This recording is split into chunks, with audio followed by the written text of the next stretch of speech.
Before the darkness takes over, let's make a pact, seal our agreement with a like and subscribe to summon the next nightmare. I have silenced the world for you. No interruptions after minute 15. Just you, the rain, and the story. In return, leave a sign of life. Tell me where you are watching from and what time it is in your world. Lock the door and let's begin.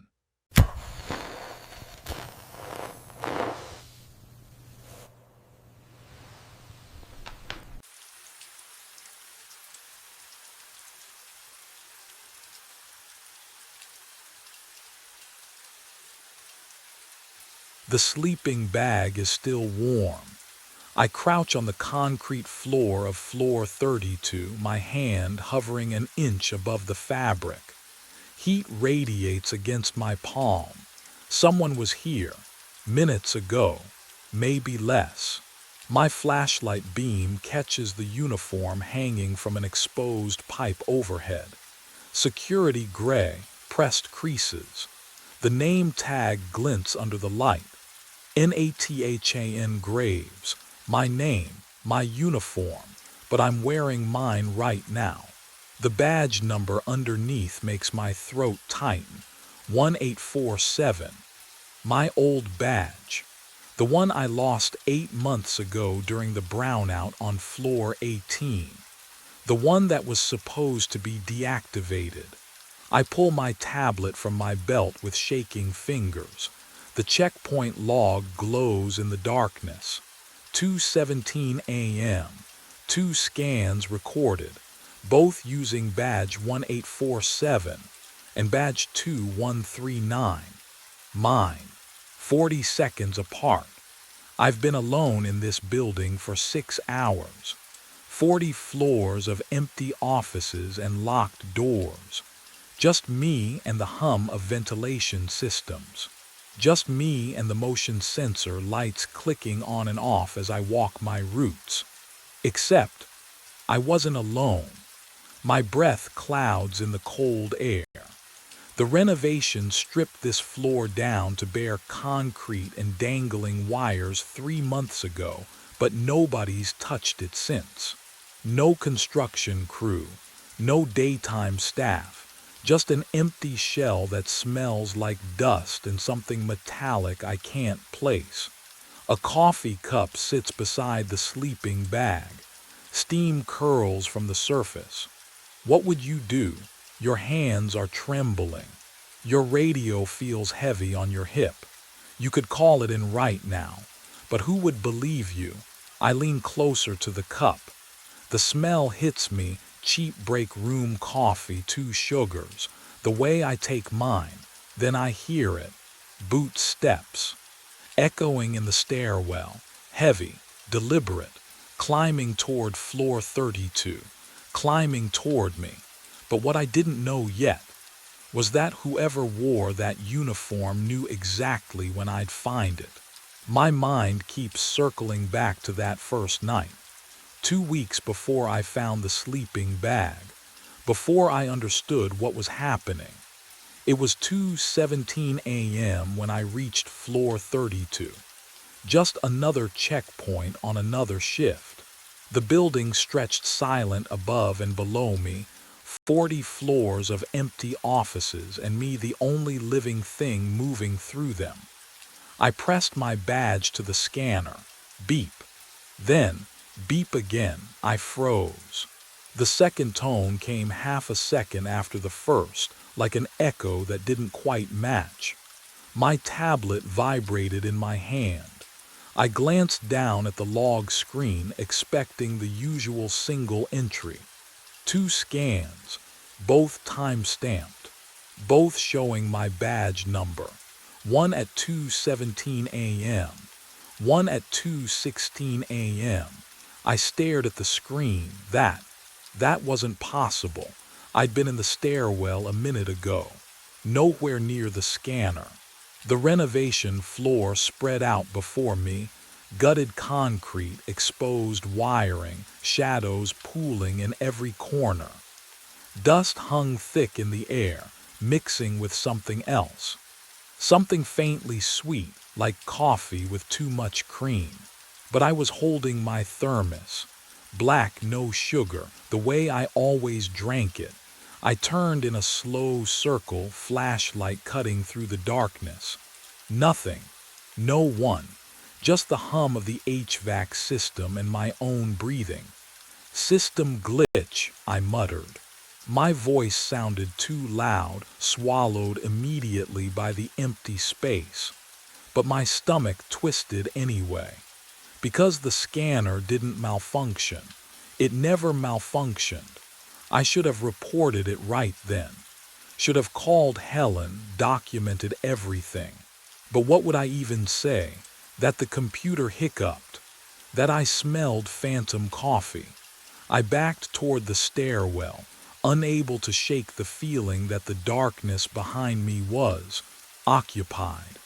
The checkpoint log would haunt me for days. But what I didn't know yet, what I couldn't have known, was that someone had been watching me struggle with that tablet, studying my confusion with perfect, silent patience. I couldn't leave it alone. Back at the security desk, the monitor glow painted my hands blue as I clicked through the system logs. 1 night back, 2 nights, 5. The keyboard clacked in the empty lobby, each keystroke echoing off marble walls. My coffee had gone cold hours ago, but I kept drinking it anyway. The bitter taste keeping me focused. Floor 32, every single night. 2:17 a.m., double scan. 2:18 a.m., double scan. 1:59 a.m., double scan. The timestamps varied by 30 seconds, sometimes 90, but always 2 scans. Both logged to badge number 2143, my badge, the one clipped to my belt right now. I printed the report. 8 pages of proof. The paper felt heavy in my hands, still warm from the printer, smelling like toner and something else. Something stale. Old air. Like the building itself was exhaling through the vents. Helen Price answered on the 4th ring. Nathan, it's 7 a.m. What? The system's showing double scans. Floor 32, every night for over a week. Silence. Then a sigh. Software error. Happens during renovation phases. The crew's probably testing badge readers. There's no crew up there, I said. I check it every night. It's completely empty. Then it's a glitch. Her voice flat and dismissive. I'll submit a ticket to it. Don't worry about it. But what she didn't know, what she couldn't know from her daytime shifts, was that the pattern was too perfect to be random. I stopped sleeping well after that. Every time I closed my eyes, I saw those timestamps, heard the double beep of the scanner, felt the weight of someone else's presence on that empty floor, moving through the darkness exactly 1 minute behind me. Or was it 1 minute ahead?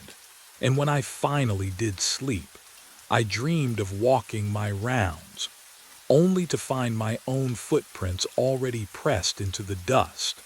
I logged into the admin portal at 3:47 a.m. The screen's blue glow made my eyes ache, but sleep wasn't coming anyway, so I pulled up my badge history instead. The keyboard clicks echoed too loud in the empty lobby. Each tap another second of the shift I couldn't get through fast enough. My current badge, number 2035, showed 8 months of scans. Clean, predictable. The system had issued it after I lost my original during that brownout on floor 18. I remembered that night. The lights dying floor by floor. The emergency generators coughing to life. My badge, gone. Somewhere in the darkness between stairwells. Helen deactivated the old badge immediately, Standard protocol. Badge number 1847 dead in the system by morning. I pulled up the deactivation record. February 9th. Timestamp 0900 hours. Status inactive. But what I found next made my coffee taste like copper on my tongue. I ran a scan history for badge 1847, and the screen filled with entries, recent entries. The deactivated badge had logged 32 scans in the past month. I scrolled through the timestamps, my pulse hammering against my throat. Every single scan occurred between 1:55 and 2:20 a.m. Every single scan registered on floor 32. Someone was wearing my old badge.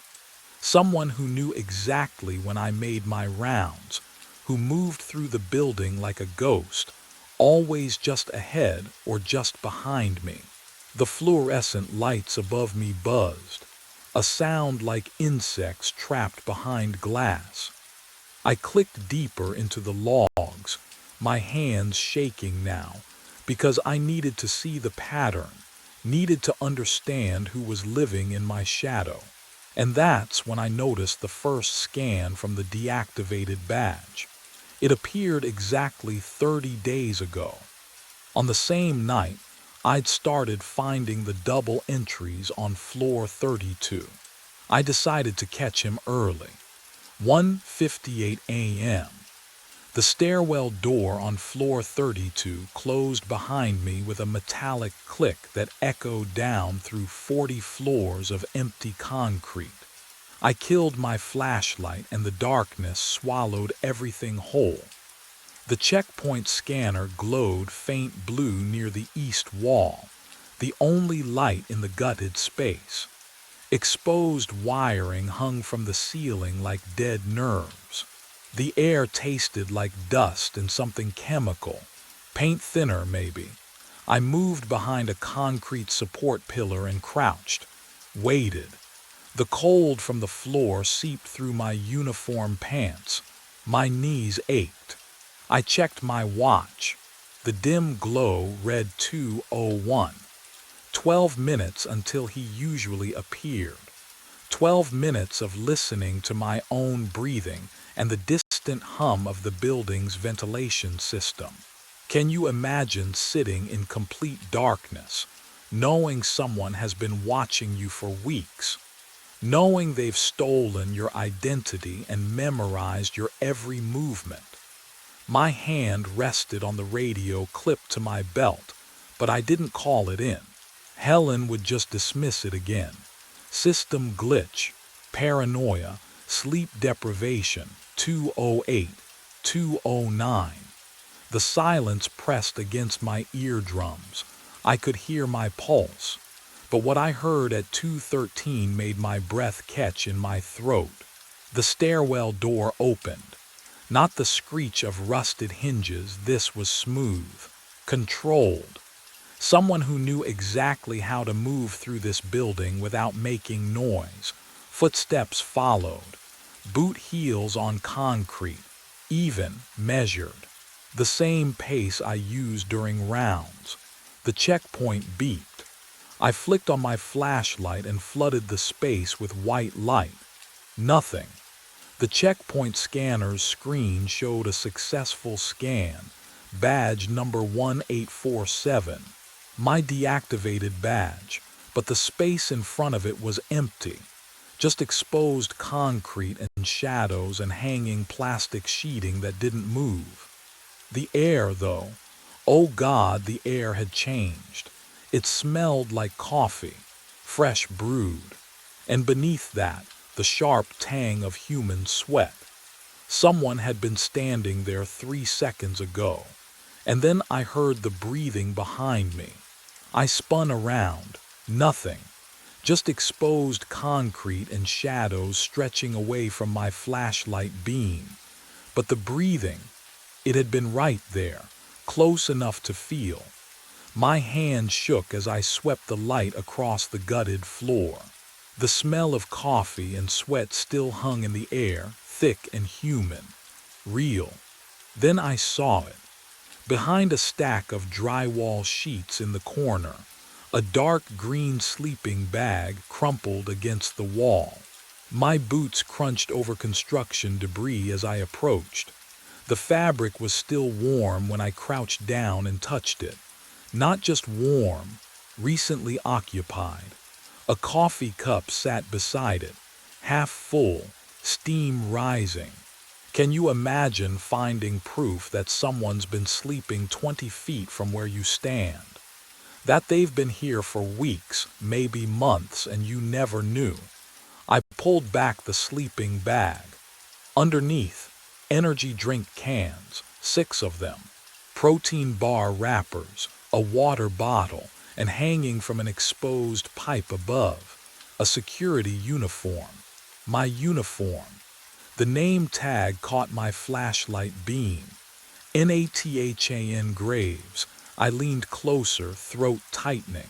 The badge number embroidered below the name. 1847. My deactivated badge. The one I lost 8 months ago.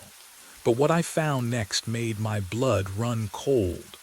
A spiral notebook lay tucked inside the sleeping bag. I flipped it open with trembling fingers. Page after page of handwritten notes. Times, floor numbers, routes. 2:17 a.m., floor 32, east stairwell.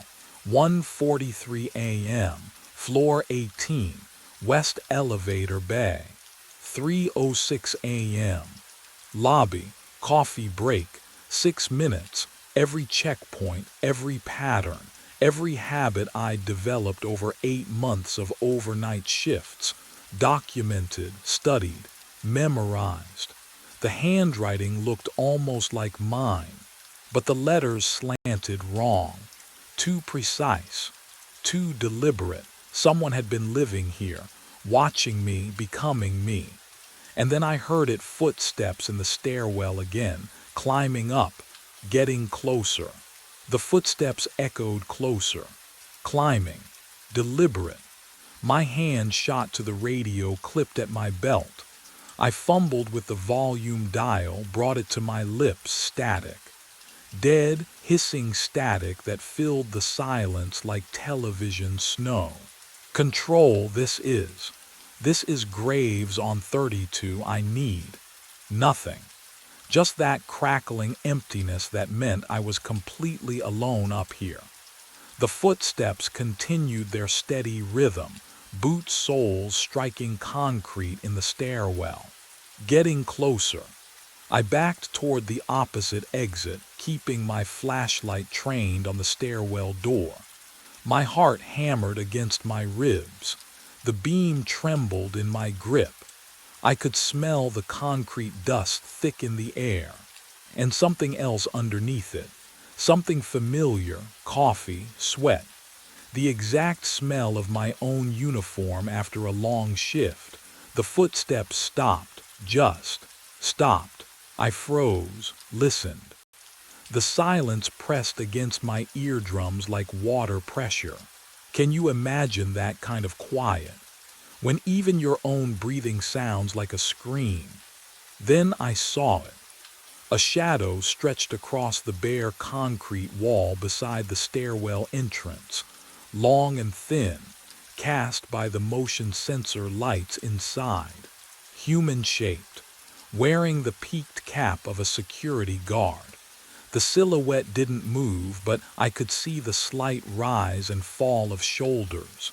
Breathing. But what happened next made my blood turn to ice water. Nathan. The voice came from the stairwell. Calm, steady. It was my voice, not similar, not close.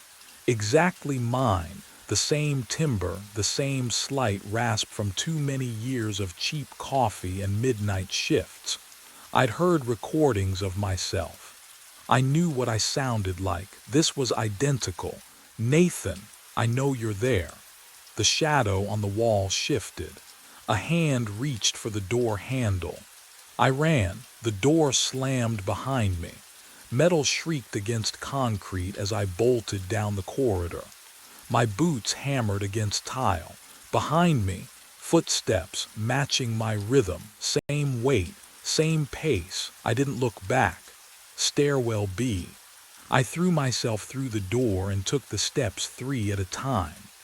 Cold air rushed up from below, carrying the smell of old dust and something else, something sharp, like sweat-soaked fabric left too long in darkness. The footsteps followed. Not faster, not slower, exactly my speed. Floor 28, 25. My lungs burned. I risked a glance at the landing window as I rounded the corner there. In the reflection, same height, same build, same uniform stretched across familiar shoulders, but the badge photo on his chest, it looked washed out, faded, like a photograph left too long in sunlight. Can you imagine seeing yourself like that, wrong in ways you can't quite name? I hit the lobby at full sprint. The security desk monitors glowed ahead like a lifeline. I grabbed the chair, pulled up the surveillance system with shaking hands. Floor 32. Camera 14. I scrolled back through the footage. Tonight, yesterday, 3 days ago, my stomach dropped. The same 60-second loop, over and over. The empty checkpoint, the concrete pillar, identical in every frame for 16 days straight. Someone had edited the recordings, but that meant they'd accessed the security system, had root credentials, had been watching me watch nothing while the monitor flickered. All 40 cameras cut to black simultaneously. Then one by one they blinked back on. Every screen showed the same image now. Floor 32, camera 14, live feed. A figure stood in front of the checkpoint, staring directly up at the camera, wearing my face. I ran. Down the fire exit, boots hammering concrete, breath tearing through my chest like broken glass. The parking garage. Underground, thick walls. Somewhere I could think without 40 cameras broadcasting my terror. The auxiliary office door hung open. I threw myself inside and dragged the metal desk across the threshold. It screeched against the floor, a sound that made my teeth ache, but it held. I shoved a filing cabinet against it, then a chair. The air down here tasted like motor oil and concrete dust. My shirt clung to my back, soaked through with cold sweat. I could hear my pulse in my ears, that hollow thumping that drowns out everything else. The backup terminal sat in the corner, coated in dust. I jabbed the power button, waited, the fan whirred to life. I needed answers, the brownout, 8 months ago, the night I lost my badge. My fingers trembled over the keyboard as I navigated to archived footage. February 14th, floor 18, 1:43 a.m. The night the power died for 6 minutes and came back wrong. I found the file, clicked play. Grainy footage showed the 18th floor hallway. Emergency lights casting everything in sickly green. Then I appeared on screen, myself, moving toward the stairwell, flashlight beam cutting through darkness. I watched myself disappear through the door. The timestamp rolled forward. 1 minute, 2, 5. But what I saw next would crack open everything I thought I understood. At 1:52 a.m., the stairwell door opened again. Another figure stepped into the hallway wearing my uniform, my boots, my cap. I leaned closer to the screen, pulse roaring. The figure paused directly beneath camera 4. Slowly, so slowly, it tilted its head back, stared straight into the lens. The face, Oh God, the face was mine, not similar, not close. Identical, every line, every angle. The same exhaustion carved into the features. The same 2-day stubble. The same small scar above the left eyebrow from a childhood fall I never told anyone about. But something in the eyes was wrong. Too focused. Too aware.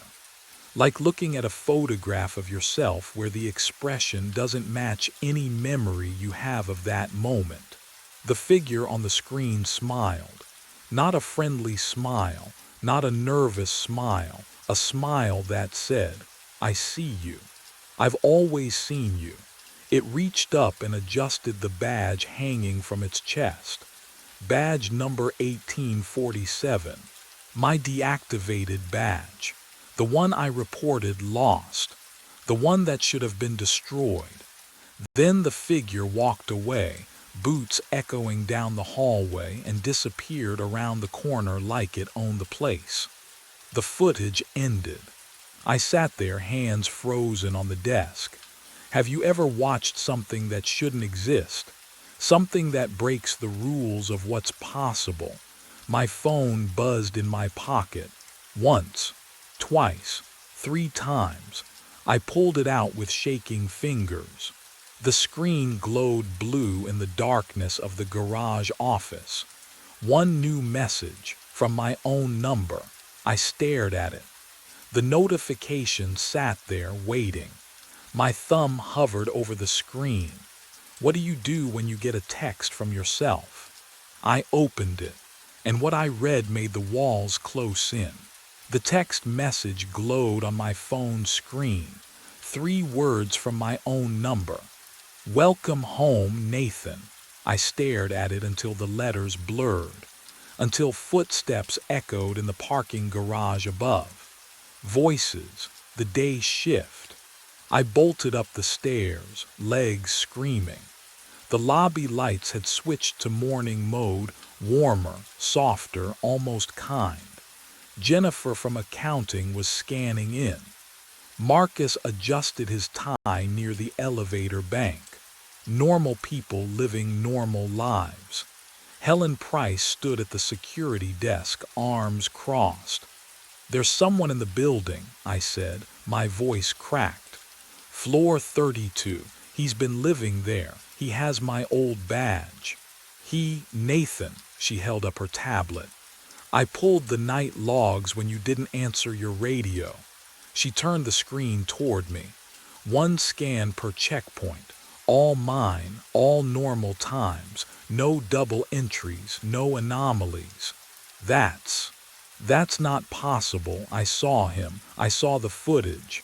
"What footage?" She swiped through the archived files. "Everything's clean. You've been working doubles for 2 weeks. Maybe you need to take some time." I pushed past her, up the stairwell.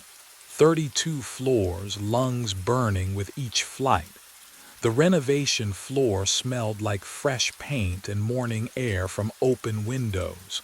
The sleeping bag was gone. The uniform, the notebook, even the coffee cup. Concrete floor swept clean.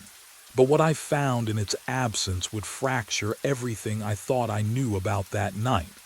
Back at the security desk, Helen handed me coffee. "Drink. You look terrible." The ceramic mug warmed my shaking hands. I lifted it, took a sip. Too sweet.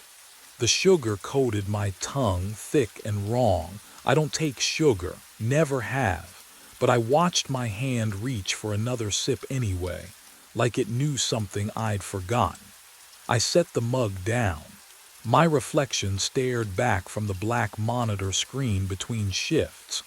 Same tired eyes, same uniform, but the badge photo clipped to my chest looked slightly washed out, faded at the edges, like it had been deactivated 8 months ago. I touched my face. The reflection touched back. Jennifer walked behind me in the screen's surface, chatting on her phone, oblivious. Helen was already walking away. Go home, Nathan. Get some sleep. I stood, picked up my coffee, drank again despite the wrongness.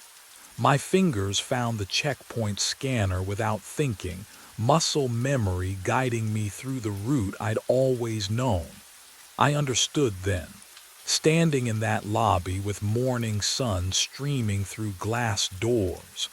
I'd been here before, not as the hunter, but as the one who'd waited in the dark, who'd learned every route, who'd slipped into an empty space and made it mine. The brownout. Floor 18. 8 months ago, I'd never left, and whoever had been wearing this badge before me, he was gone now, erased as cleanly as the sleeping bag on floor 32. Because there could only ever be one Nathan Graves working nights at Thornhill Tower. I scanned out at the front desk. The system beeped once. Normal. Clean.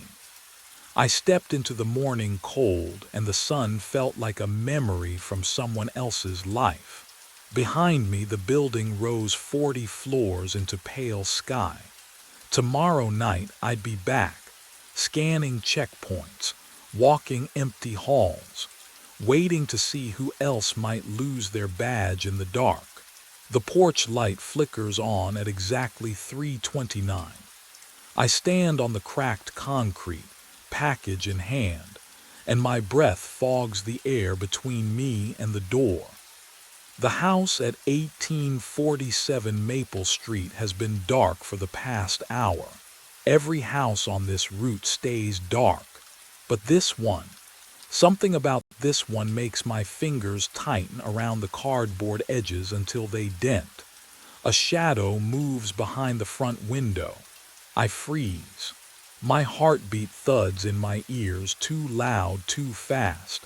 The figure presses against the glass, close enough that I can see the outline of hands, palms flat, face obscured by the reflection of the streetlight behind me. The mouth moves. No sound comes through, just lips forming words I can't hear.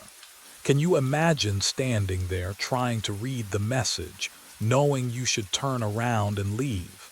But my feet won't move. The package feels heavier now. My name is on the label. I checked it twice in the van.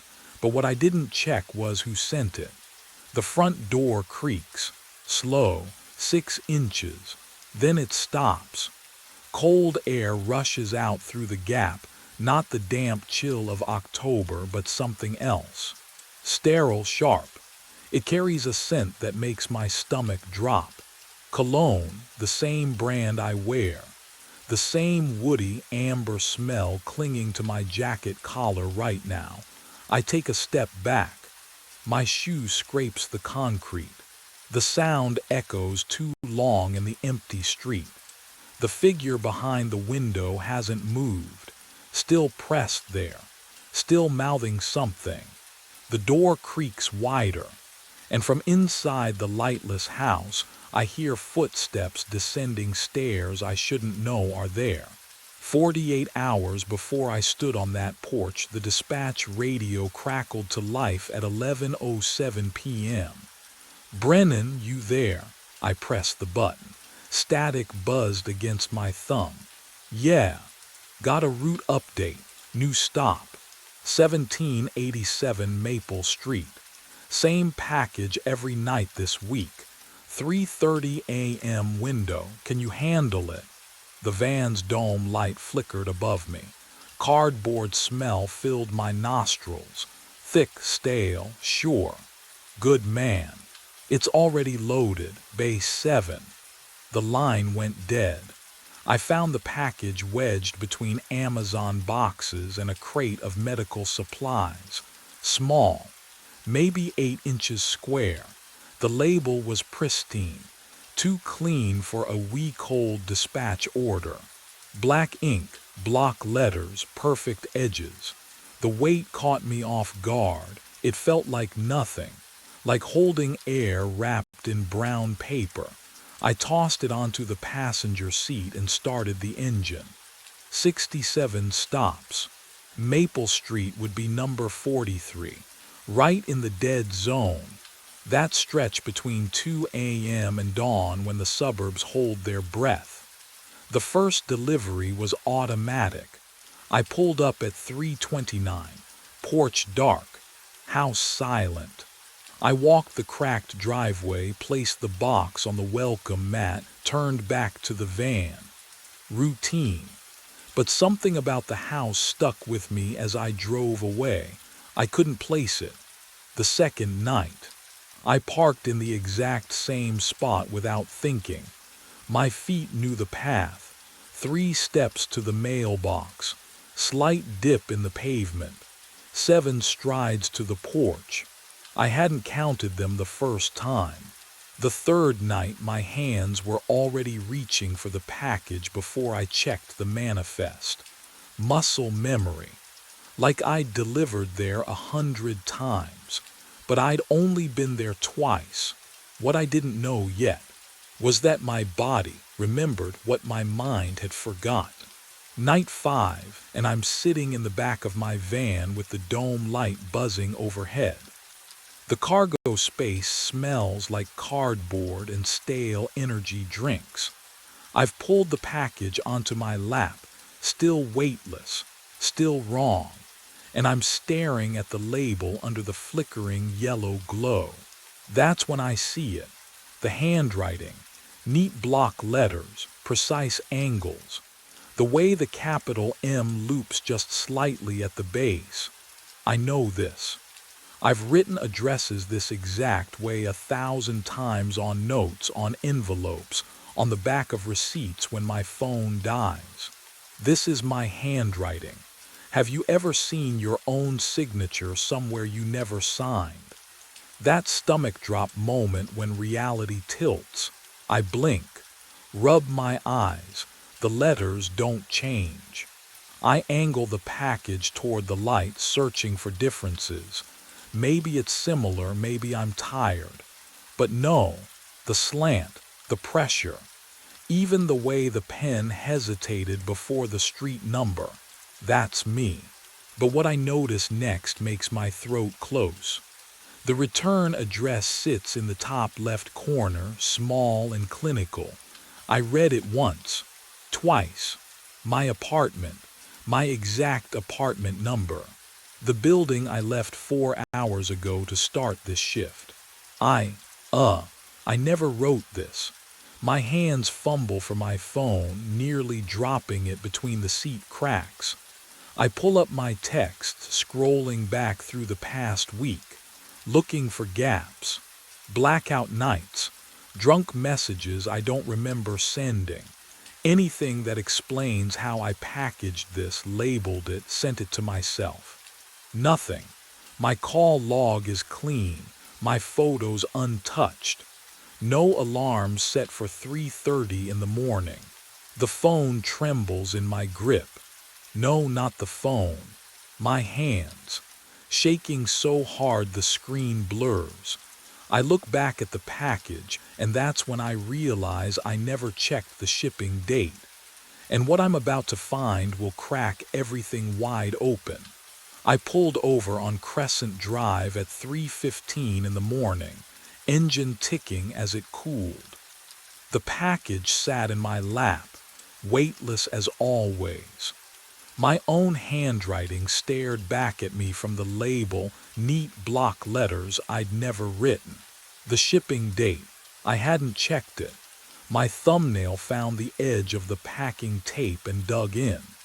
The ripping sound filled the van's cargo space, too loud against the silence outside. Cardboard flaps peeled back. Bubble wrap underneath, the kind that pops when you squeeze it. I pulled it free, feeling the plastic dimples give under my fingertips. Inside, a USB drive, small, black, no markings, that was it, nothing else. I turned it over in my palm, waiting for some explanation to materialize. The dome light flickered above me, casting my shadow against stacks of undelivered packages. The van smelled like cardboard and stale energy drinks, familiar and suffocating. What I found inside would change everything I thought I knew about my route. I fumbled for my phone adapter, hands steadier than they should have been. The drive clicked into place. My screen glowed blue. One file appeared. Video, MP4 format, 16 megabytes. The date stamp loaded. Tomorrow. I blinked. Read it again. December 17th, tomorrow's date. But the timestamp, 3:30 a.m. 15 minutes from now if I kept driving, if I finished the route. Moths circled the streetlight above my van, their wings tapping against hot glass. I could hear my own breathing, shallow and quick. The phone grew warm in my hand. My thumb hovered over the play button. Somewhere in the distance, a dog barked once and went silent. I pressed play. And what I saw in those 2 minutes of footage would make me understand why I could never stop delivering to 1847 Maple Street. I pressed play. The screen filled with grainy security footage, warped by a fisheye lens. The timestamp in the corner glowed green. Tomorrow's date, 3:30 in the morning. My phone grew warm against my palm, heat spreading through my fingers like a fever. The video showed a porch, dark wood, a single light fixture casting yellow shadows. And then I walked into frame. Not someone who looked like me. Same jacket, same way I held packages cradled against my ribs, same exhausted shuffle in my gait. I watched myself climb 3 steps, kneel, place a box against the door. The motion was mechanical, practiced. I'd done it 1,000 times before. I stood, turned to leave. My shoes scraped the concrete, the audio picked it up, tinny and distant. But then I stopped, just stopped. 1 foot on the top step, 1 hand gripping the railing. Frozen mid-stride like someone had paused the playback, except the timestamp kept counting. 3:29 and 12 seconds, 13, 14. 4 full minutes passed while I stood there motionless. What I didn't know yet was that those 4 minutes would explain everything. The missing time, the rehearsed feeling. Why my hands had been shaking since I first saw that address. My breath fogged the phone screen. Inside the van, the smell of old cardboard mixed with something sharp. Sweat. Fear.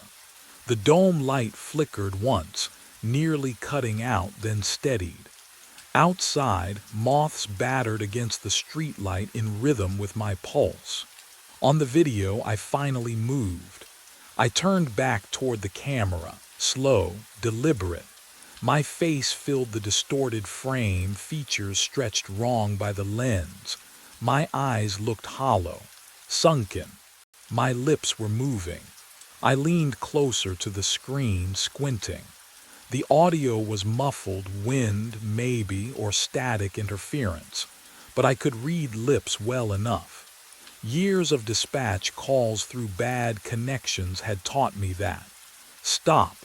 Delivering. My stomach dropped. Already, inside, I rewound, watched again. The words were unmistakable. 6 years, check. Basement. The video cut to static. White noise hissed through my phone speaker. I yanked the earbuds out, but the sound lingered in my skull. A flatline whine that wouldn't stop. I sat there in the dark cargo space, surrounded by tomorrow's packages, trying to make sense of what I'd just seen.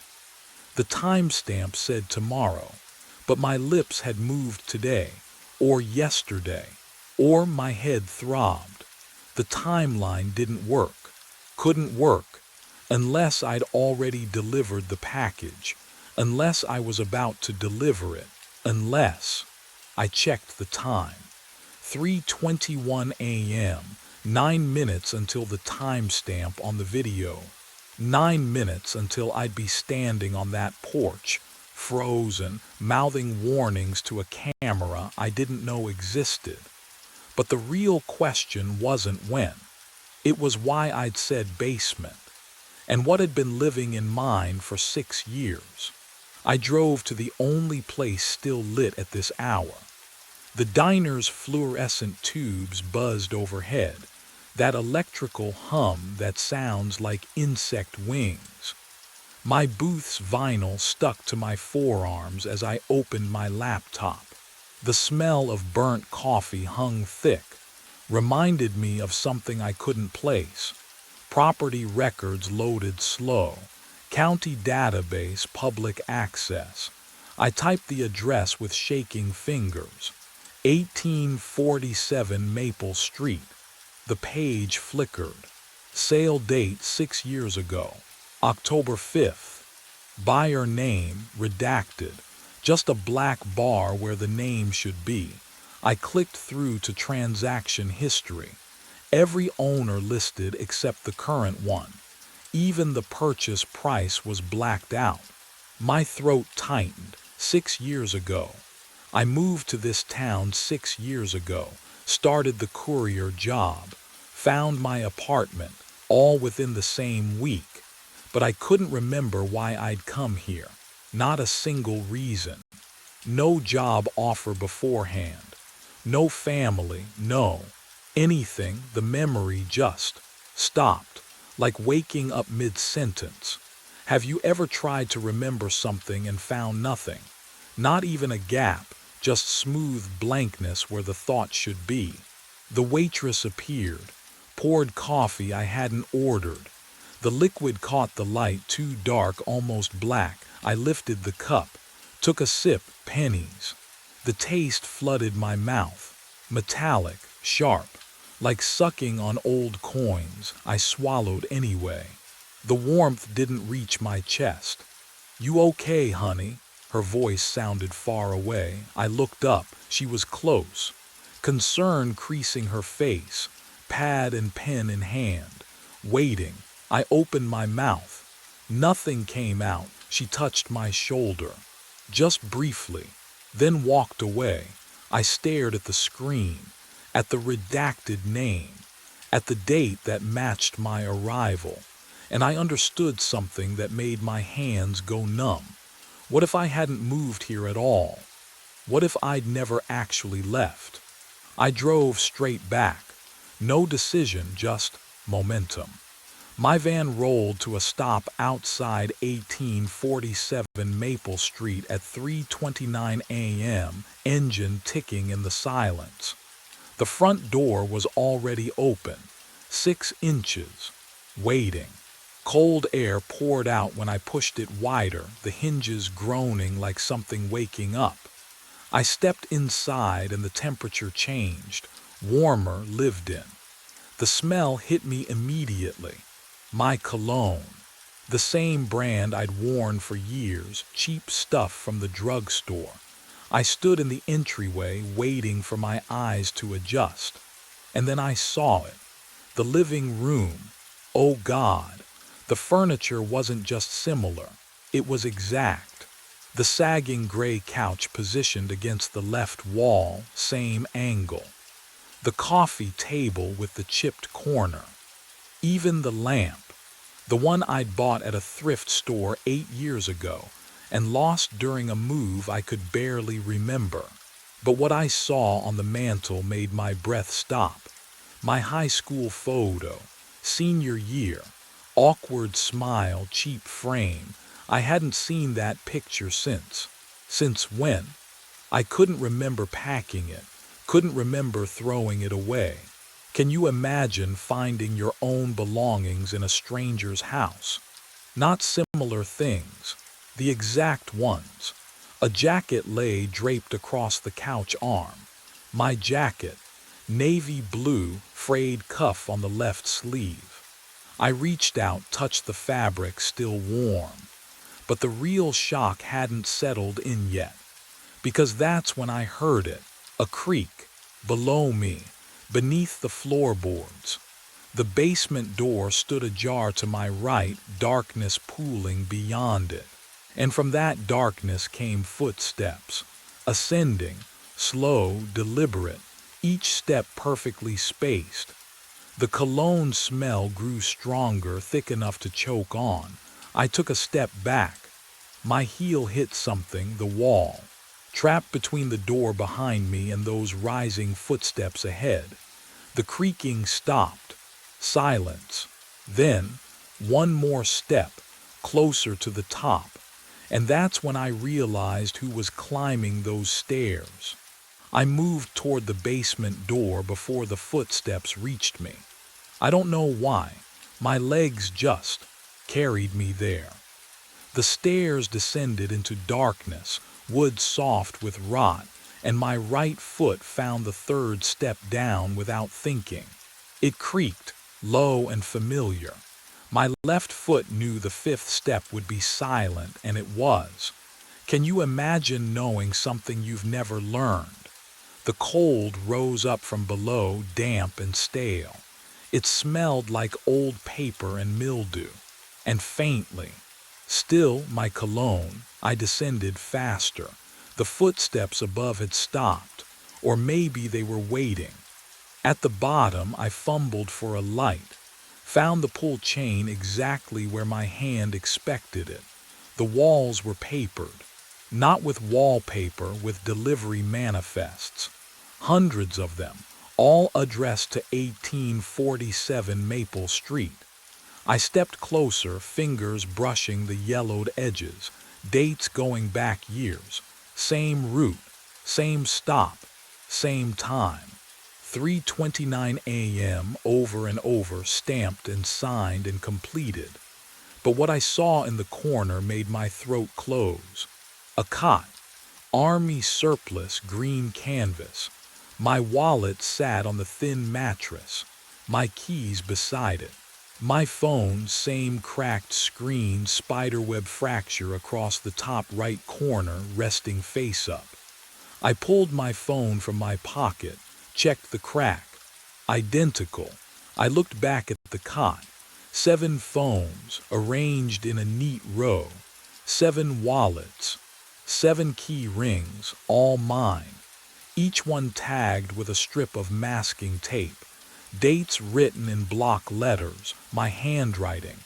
The oldest was from 6 years ago. The newest was from yesterday. I heard the creak behind me.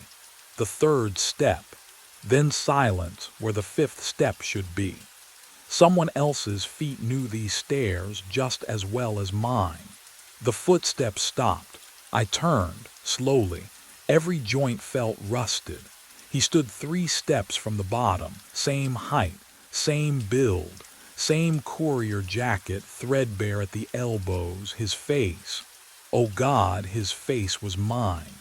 Down to the scar above my left eyebrow from a childhood bike wreck. But his eyes were wrong, hollow, like someone had scooped out everything behind them and left only the shape. You opened it, he said, my voice. Exactly my voice, same rasp from too many energy drinks, same flat Midwest vowels. The sound made my skin crawl. Stay back. My hand found the edge of the workbench. Cold metal, real. Stay the hell back. He didn't move, just tilted his head the way I do when I'm exhausted, when I've been driving too long. You won't run. I didn't either. None of us did. None of. What are you? Tyler Brennan. He stepped down once. The stair didn't creak under his weight. 32, born in Decatur. Moved here 6 years ago for work. Can't remember why. That sound right. My throat closed. You never left, he continued, voice flat as highway asphalt. The first delivery. You came to the door at 3:29. You knocked. I answered. You handed me the package. And then you stepped inside, just for a second, just to ask a question. You don't remember. Neither did I. He reached the basement floor. The cologne smell thickened. My cologne. The loop needs a body, Tyler, someone to stay, someone to wait for the next one. But what he said next would rewrite everything I thought I understood. Every Tyler delivers packages for a week, 67 stops, same route. Then the USB shows up, then you watch yourself, then you come inside. He gestured at the manifests covering the walls. And then you become me, the one who waits, the one who hands off the drive, the one who explains it to the next version. I backed against the workbench. My hand brushed one of the phones, still warm. That's insane. I'm not, you are. His hand went to his pocket, pulled out a delivery manifest, unfolded it. Read the stops. I didn't want to. My eyes dropped anyway. 67 addresses, all familiar, all burned into my nightly muscle memory. He stepped closer, close enough I could see the burst capillaries in his eyes, the same ones I'd noticed in my rearview mirror yesterday. Count them, he whispered. My lips moved. 67 stops, 67 nights, 67 failed attempts to break the pattern. How many times? I breathed. His smile was mine, exhausted, defeated. How many phones did you count? 7. 7 phones, 7 wallets, 7 sets of keys. But the oldest manifest on the wall was dated 6 years ago, and there were hundreds of them pinned in yellowing rows. The math didn't add up, unless, oh God, unless every 7 cycles something reset, something erased. He leaned in. His breath smelled like mine after a long shift, stale coffee and desperation. Tomorrow, he said, a new driver gets the address added to his route, a simple drop-off, same time nightly, and you'll be the one standing here, waiting to explain why he can never leave. My pulse hammered against my temples. Why does it need this? I don't know. For the first time his voice cracked, human, terrified. I've been here 6 years, Tyler. 6 years in this basement, waiting, and now you're here. And I can finally, he stopped, listened. Upstairs, a door creaked open. Footsteps crossed the living room floor, slow, methodical. Someone else was in the house. His hollow eyes went wide. No, he whispered. Not yet, you haven't chosen yet. Chosen what? But I already knew. Could feel the answer crawling up my spine like cold fingers. Only one of us was leaving. The footsteps overhead stopped directly above us. Dust sifted through the floorboards. I tasted it on my tongue. Gritty and familiar. The other me, the hollow-eyed one, didn't move. Just stood there holding the USB drive between us. His cologne mixed with something else now, decay, 6 years of it soaking into his skin. He'll come down, he whispered, just like you did. My throat closed. Who? Tonight's Tyler. The porch light cut out. Total darkness. I heard the basement door creak open above. Footsteps on the stairs. Slow, deliberate. Every third step groaning under weight I recognized as my own. The other me pressed the drive into my palm. Cold metal, sharp edges. You take this. Or you stay, that's the choice. What happens if I? Then tomorrow a new driver gets this address added to his route. His voice cracked. And you wait here 6 years, maybe more, until you're ready to pass it on. But I understood now what he hadn't said yet, what the video already knew. There was no escaping, not really. The footsteps reached the bottom. I couldn't see him, but I smelled my own cologne. Fresh. The version I'd put on 11 hours ago at the start of my shift. He was still warm, still thought this was just a delivery. "Which one?" My voice came out broken. "Which one am I?" The other me, the hollow one, laughed, soft, defeated. "Does it matter?" The porch light flickered back on, pale yellow glow seeping through cracks in the ceiling. I looked down at my hands. 7 phones lined up on the cot beside me. I didn't remember sitting down. The van idled outside. Someone else was driving it now. The backseat was empty. I checked the rearview mirror again, blinked hard. The worn leather seat stretched vacant in the yellow glow of passing streetlights. No businessman, no pressed charcoal suit, just gone. My foot eased off the accelerator. The Crown Victoria's engine hummed lower, a tired growl that matched the pulse hammering in my ears. I'd only looked away for 3 seconds, maybe 4, to merge onto the highway. He'd been there, silent as always, hands folded in his lap. Now nothing. The pine air freshener swung from the mirror, tick-tock, tick-tock. Its chemical sweetness couldn't mask the smell creeping through the cab. Something stale and wrong, like old sweat trapped in closed spaces. But the suitcase remained. Black leather, expensive looking, sitting upright on the seat where he'd placed it. I hadn't heard a door open. Hadn't felt the rush of cold November air. The child locks were still engaged. I never turned them off after midnight fares. My hands tightened on the wheel. Slick. When had I started sweating? Behind me, Terminal 3 shrank into darkness, its fluorescent lights swallowed by distance. The highway stretched empty in both directions. No other headlights. No witnesses to whatever the hell just happened. I should pull over, call someone, but who? Michael would laugh, tell me I was working too many night shifts again. He was probably right. I was probably the suitcase. Moved, not much. Just a subtle shift, like something inside had rolled from one end to the other. The leather creased, then smoothed. And then I heard it. Breathing. Slow, rhythmic, the rise and fall of sleeping lungs muffled through expensive leather. Can you imagine that sound?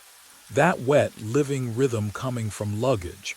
I twisted in my seat, eyes locked on the case.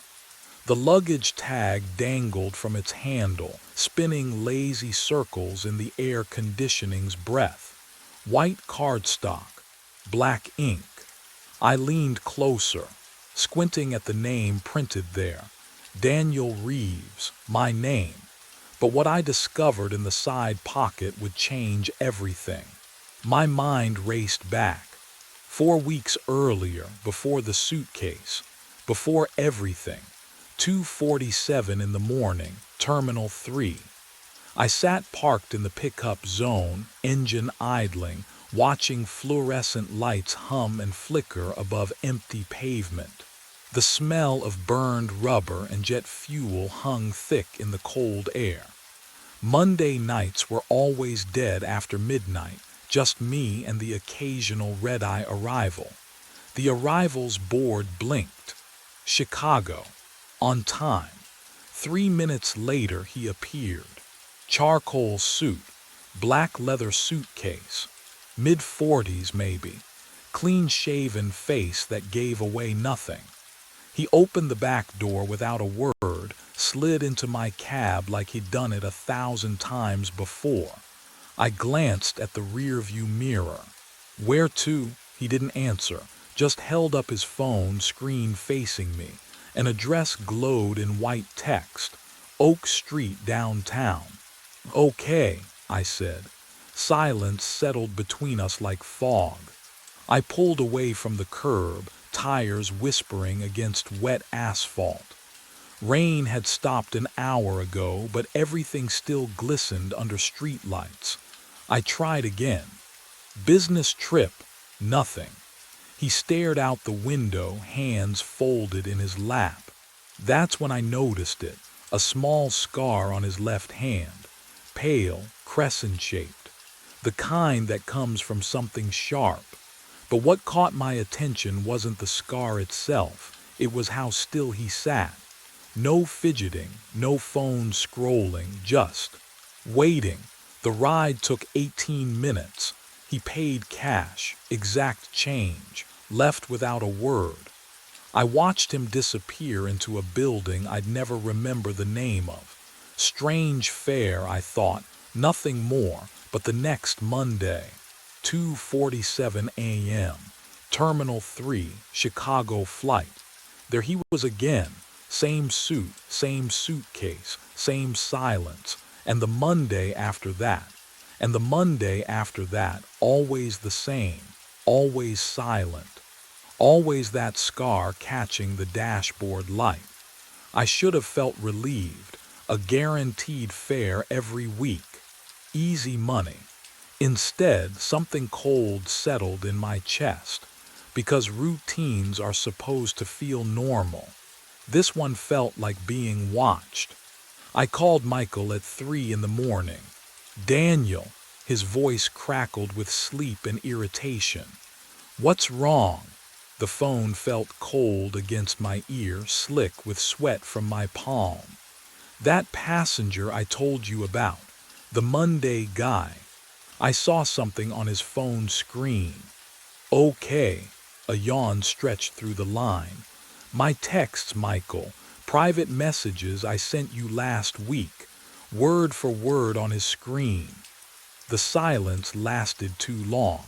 Then came the laugh, soft at first, building into something that made my stomach clench. Danny, come on. You probably just, I don't know, saw something similar and your brain filled in the rest. How many night shifts you working this week? I know what I saw. You're exhausted. You've been driving how many hours straight? 12, 14. The concern in his voice felt rehearsed, distant, like he was reading from a script titled How to Calm Your Paranoid Brother. This is different. Get some sleep. Seriously. When's the last time you took a day off?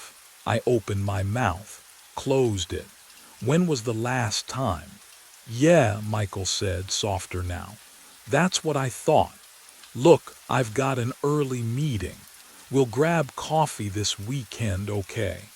The line went dead before I could answer. I sat in my taxi outside a darkened convenience store, engine ticking as it cooled. The streetlight above me buzzed, a steady, maddening hum that burrowed into my skull. My coffee had gone cold in the cup holder, a skin forming across the surface that caught the yellow light in oily swirls. Who else could I call? Who else was there? The truth settled like wet concrete in my chest. No one. There was no one else. I'd spent years perfecting the art of being alone, convincing myself it was safety, not isolation. Now I needed someone to believe me, and I'd built walls too high to climb. But what I'd seen on that screen would haunt me in ways I couldn't yet understand. I drove home as dawn bled gray across the skyline. My apartment building looked wrong in the early light, too sharp, too still, like a photograph of itself rather than the real thing. I parked in my usual spot and stared up at my fourth-floor window. The curtain hung exactly as I'd left it. Exactly. Inside my studio, everything smelled faintly of pine from the air freshener I kept by the door. I dropped my keys on the counter. They clattered too loud in the silence. The security camera. I'd installed it 6 months ago, one of those cheap models that sent alerts to my phone. Paranoia, Michael had called it. Waste of money.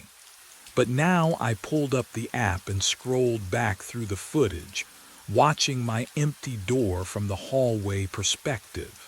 Hours of nothing, just the occasional neighbor passing by. Linda Ochoa shuffling past with her grocery bags. The usual. I made fresh coffee and kept scrolling. Day after day of recorded stillness. My door remained closed, locked, untouched.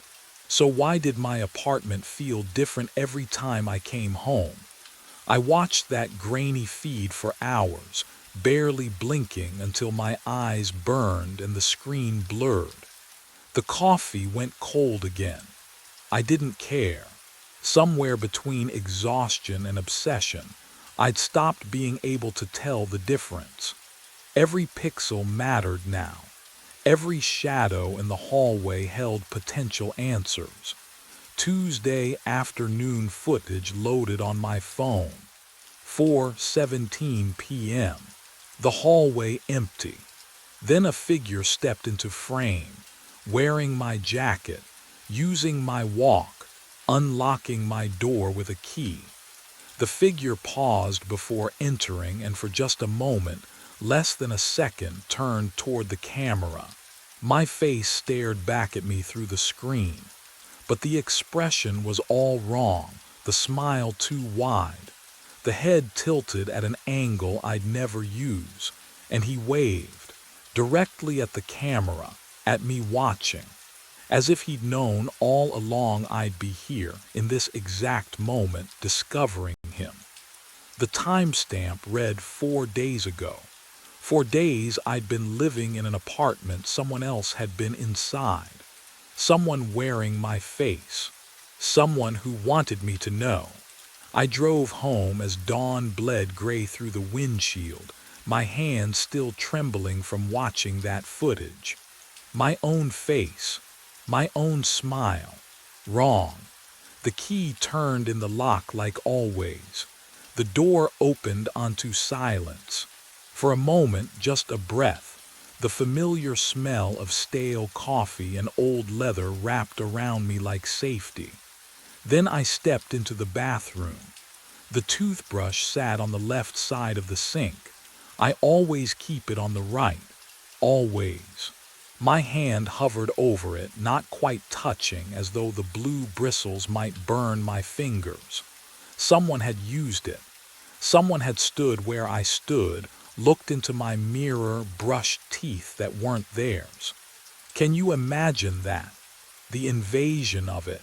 I backed into the kitchen. The fridge hummed its usual monotone, but when I opened it, oh God, organic milk, Greek yogurt, a carton of blueberries still dewy with condensation. I buy instant coffee and day-old sandwiches. Nothing fresh, nothing expensive, but what I found next made my skin go cold.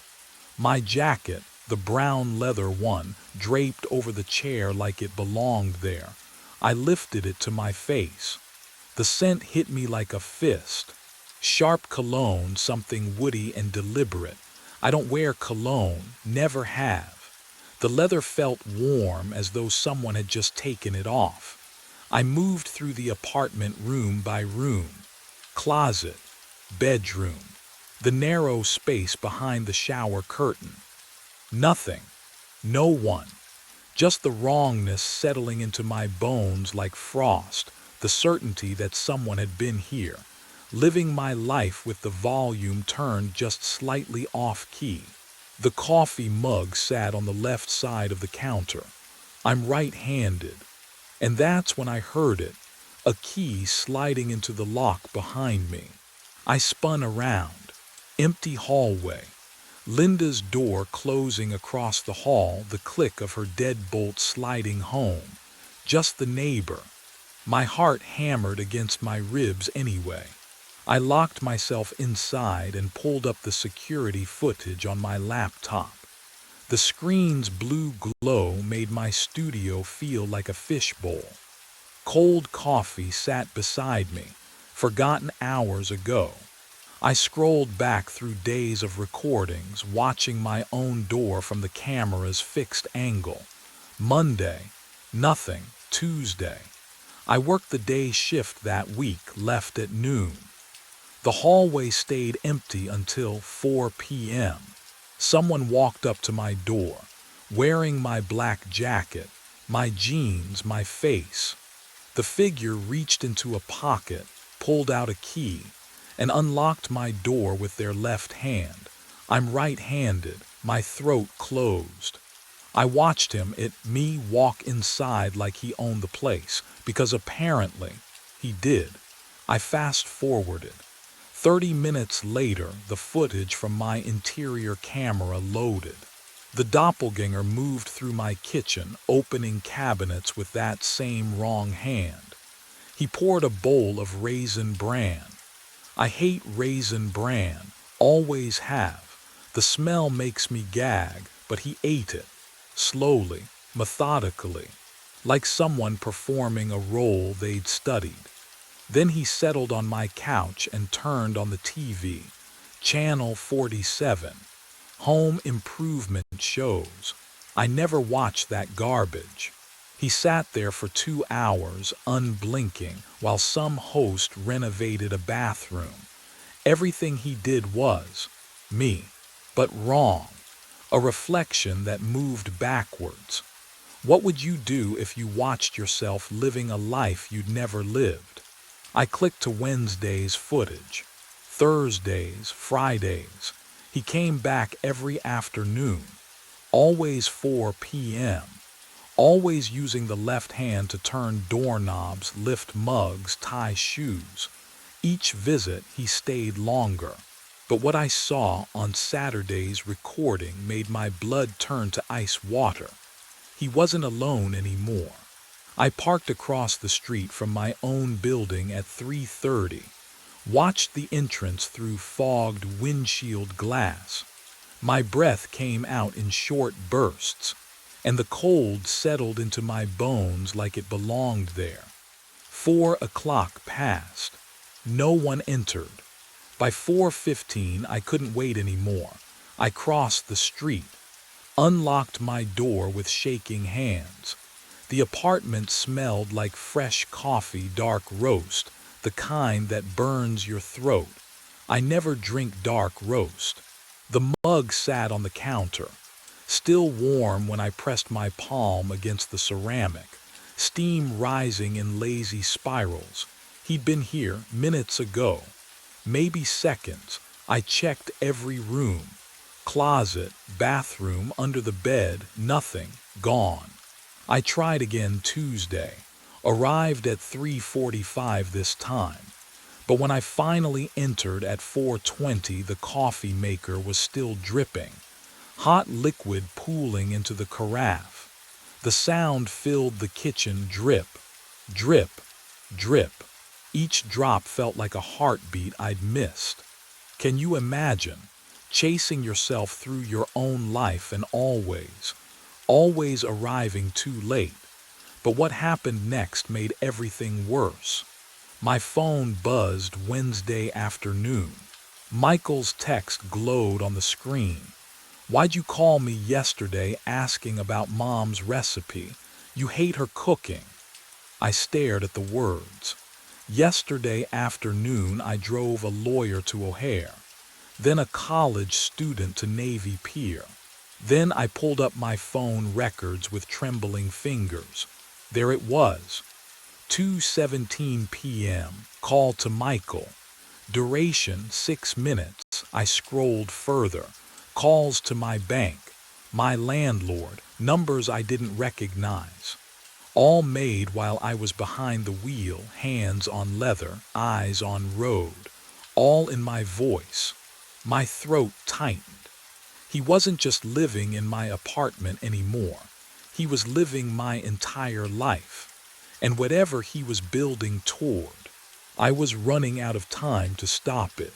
My phone vibrated at 3:27 in the morning. Michael's name glowed on the screen. He never called during my shift. Danny. His voice sounded hollow, stretched thin like old tape. "We need to talk." I pulled into a dark lot behind the Route 41 gas station. The fluorescent lights hummed their usual insect song through my windshield. "What's wrong?" You came by yesterday afternoon. He paused. Static crackled between us. You sat on my couch, we talked for an hour. My hands went numb on the steering wheel. Michael, I worked a double shift yesterday, 14 hours straight. You told me about that camping trip when Dad left us alone overnight, when I got scared of the raccoons. The pine air freshener swung from my mirror, releasing its chemical sweetness. We never went camping, I said. My voice didn't sound like mine. Dad took us fishing twice, that's it. Danny, I remember, you were there, you laughed about it, said I cried for 3 hours. Can you imagine forgetting your own childhood? Watching someone else's memories replace yours? What are you on? Michael's words cut sharp. Pills, something else, because this isn't exhaustion anymore. But the real question was worse than that. I'm not using anything, I whispered. The coffee stains on my dashboard looked wrong suddenly. Too many rings. Had there always been that many? Then why don't you remember visiting me? His breathing came faster now. Why are you saying things that didn't happen? Happened. My throat closed. Because what if I was wrong? What if the camping trip was real and my memory had holes I'd never noticed? What if I'd been losing pieces of myself for weeks and never knew? Michael, the line went dead. I sat in the dark trying to remember my father's face, trying to remember what was real. My own past felt like fog now, slipping through my fingers every time I reached for it. And that's when I realized the worst part. If my memories were lies, then who was I? I couldn't trust my memories anymore. So maybe I could trust the evidence. I pulled into the empty lot behind the Route 41 gas station, killed the engine. The suitcase sat in the back seat where the passenger had vanished, and yes, it was still moving, rising, falling like lungs. My hand went to my jacket pocket for my keys. They were there, right where they should be, but my fingers trembled as I reached for the suitcase anyway, dragging it into the front seat. The leather was warm, body temperature warm. The smell hit me then, that familiar cologne I'd noticed in my apartment, the one I didn't own, sharp and citrusy and wrong. The clasps clicked open too easily. Inside, oh God, my wallet. The brown leather one with the coffee stain on the corner, my keys. The rabbit's foot keychain Michael gave me 10 years ago, my phone. The cracked screen protector I'd been meaning to replace for months. I patted my pockets again, frantic. Felt the weight of my wallet, my keys, my phone, all still there, all exactly where they belonged. Can you imagine holding your own possessions and finding them in 2 places at once? But that wasn't the worst part. White squares scattered across the passenger seat as I lifted the wallet out. Polaroids, maybe 20 of them. They fell like snow face up, and every single one showed the same thing. Me, asleep, behind the wheel of my taxi. What I saw in those photos would make me question every moment I thought I'd been alone. The first photo showed me slumped at a red light, head tilted back against the headrest. Streetlight glare on the windshield. The angle was from outside, passenger side window. Someone had stood right there, right beside my car, close enough to touch the glass. I shuffled through them. My hands wouldn't stop shaking, me at another red light, eyes closed, mouth slightly open. Me parked at Terminal 3, head against the window. The timestamp on the dashboard clock read 3:14 a.m., Me at the gas station. This one was different. The camera angle was from inside the car. The back seat. They'd been inside.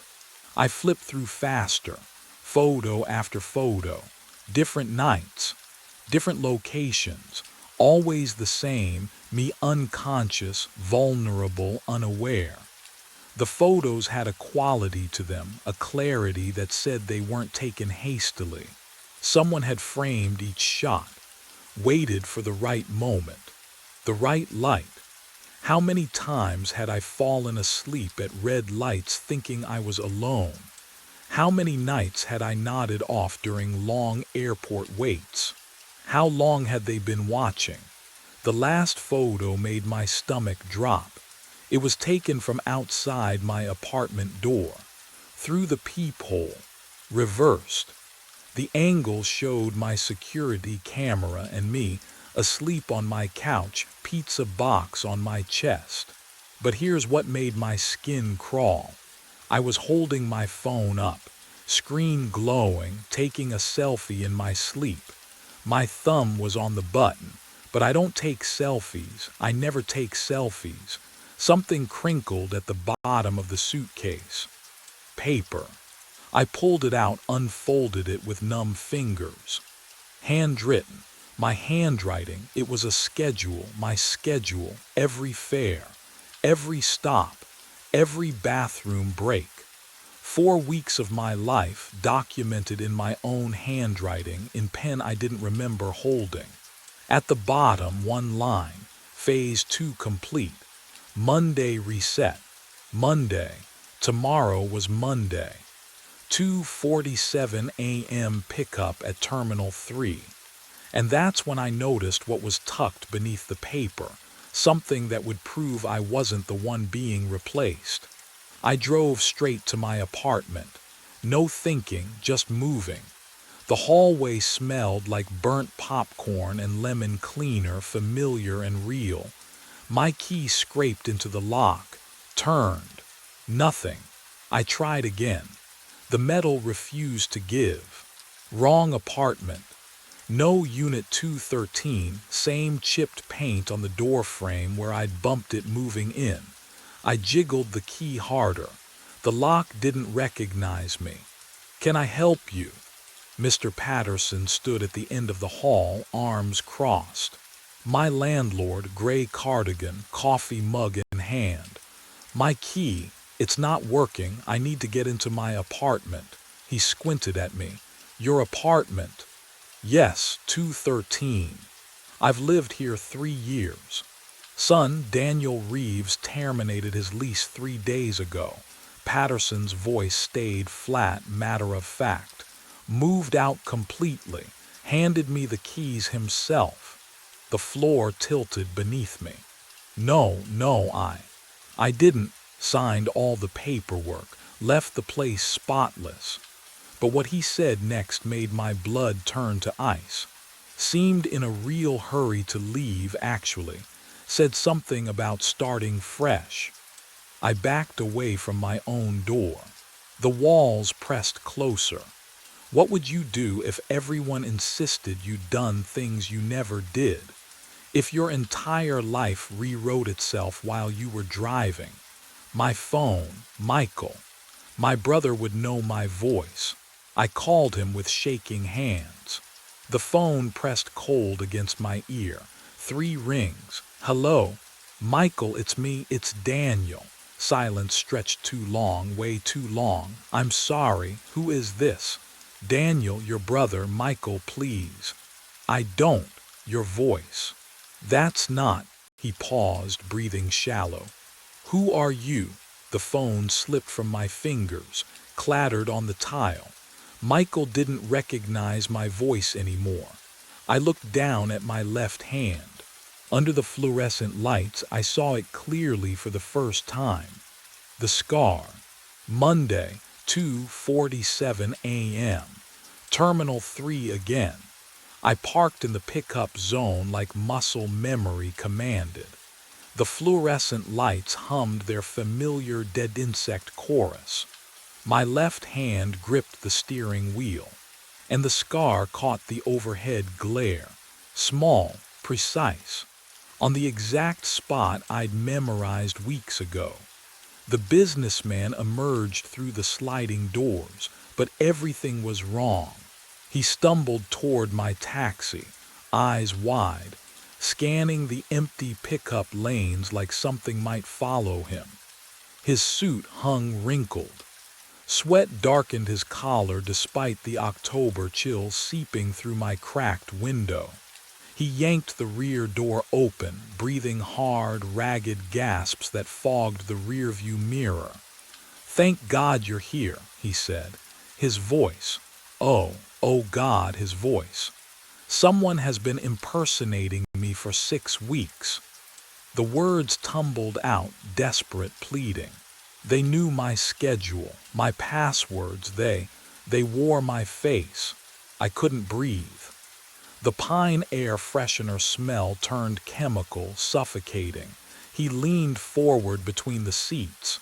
"You have to believe me. I'm the real." I raised my left hand. Showed him the scar. He stopped, stared, then slowly. He raised his own left hand. The same scar, same placement. What would you do? Can you even imagine that moment when you realize you might not be you? But here's what I understood then in that humming, fluorescent silence. It didn't matter anymore which of us was real. We were both replacements now, both passengers in someone else's pattern. He slumped back into the worn leather seat. I put the taxi in drive. "Where to?" I asked, because what else do you say when your existence dissolves? He didn't answer. Neither did I expect him to. We drove into the October darkness, two men wearing the same scar, neither one certain who'd earned it first. The city swallowed us whole, and somewhere, someone else was already climbing into the next version of our lives. The voice on the phone was mine. I pressed the cold plastic against my ear and heard myself speak. Not an echo, not a recording, my voice, my exact cadence, the way I swallow before bad news. "Vincent," it said, "platform 7, 6:23. The train derails." My hand trembled. The fluorescent lights above platform 7 buzzed, casting everything in sickly yellow. I could smell the bleach from my last cleaning round, still wet on the concrete, mixed with something else. Something metallic I couldn't place. "Who is this?" "You know who this is." The line went dead. My radio crackled to life. Rachel's voice cut through the static, sharp and impatient. "Carver, you copy. I need debris cleared from platform 7 before the morning train. You've got 4 minutes.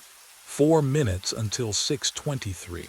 I clipped the radio back to my belt. My breath came shallow. The station was empty at this hour, just me and the hum of distant ventilation. But I wasn't alone. I never was down here. What I didn't know then was that this call would be the first of many. I walked toward platform 7, my boots echoing in the maintenance tunnel. Each step felt heavier than the last. The emergency lighting cast long shadows that seemed to move wrong, delayed, like they were following something else. That's when I saw it. A phone lying on the platform edge, screen glowing, ringing. I stepped closer. The sound pierced the silence, shrill and insistent. I bent down, read the caller ID. It said me, and the timestamp showed 6:19 a.m., exactly now. But the call had come in 4 minutes ago. My mind raced back to 5 nights earlier, when I first found it. 3 in the morning, platform 7. The fluorescent lights buzzed overhead like dying insects, casting everything in that sickly yellow glow that made even my own hands look corpse pale. Cold down there, Always cold even though it was June. I dragged my mop across the concrete, the bleach smell sharp in my nostrils, burning the back of my throat. That's when I saw it. A phone, just lying there on the platform edge. I set the mop against the wall, picked it up. The screen was still bright, fully charged. My thumb hovered over the power button, but the display lit up on its own. One missed call. Caller ID, ME. I blinked, squinted at the timestamp. 9:14 a.m., 6 hours ahead. Some drunk passenger must have messed with the settings before dropping it. That's what I told myself. That's what made sense. But here's what didn't make sense. What I didn't tell anyone. The phone was warm. Not room temperature. Warm. Like someone had just been holding it. The platform was empty. Had been empty for an hour. I turned it in to Brian at Lost and Found that morning, made some joke about passengers who couldn't hold their liquor. He tossed it in a cardboard box without even logging it, sloppy as always. I went home, slept, came back the next night. 3 a.m., platform 7, I started my sweep. And there it was again. Same phone, same spot. Same impossible glow in the darkness. I stopped breathing. The mop clattered to the floor, the sound echoing down the empty tunnel like a gunshot. Because this time I noticed something else. The missed call timestamp had changed, and what it showed made my blood run cold. I spent my lunch break in the archive room. The basement smelled like mildew and forgotten paperwork. Fluorescent lights hummed overhead, flickering every few seconds. I pulled the Platform 7 incident reports going back 40 years. My hands shook as I turned pages. The paper felt brittle, cold. 3 derailments, all on Platform 7. October 5, 1984. 6:23 a.m. Track debris. June 12, 2002. 6:23 a.m. Track debris. March 9, 2015. 6:23 a.m. Track debris. The same time every single time. I wiped sweat from my forehead despite the chill. Can you imagine finding a pattern like that? Coincidence doesn't repeat with that kind of precision. I flipped through maintenance logs looking for what? I didn't know. Proof that I wasn't losing my mind, maybe. But what I found instead made everything worse. A log from 9 years ago. Routine cleaning schedule. Night shift assignments. I scanned the signatures at the bottom of each page. Different names, different handwriting. Then I stopped. My signature not similar, not close, exact. The way I looped the V in Vincent. The way I cross my T's too high. My employee number beneath it. I never worked here 9 years ago. I was still married then, still living upstate. I didn't even move to the city until 6 years ago. My finger traced the ink. It didn't smudge. Wasn't a photocopy. Original pen. Original pressure marks on the paper. I checked the date again. Checked my own signature again. The archive room suddenly felt smaller. The lights buzzed louder. My breath came in short gasps. If I signed that log 9 years ago, then where was I? And what else had I forgotten? I called in sick for the first time in 3 years. Rachel's voice on the phone was sharp, skeptical. "You sound fine to me, Carver."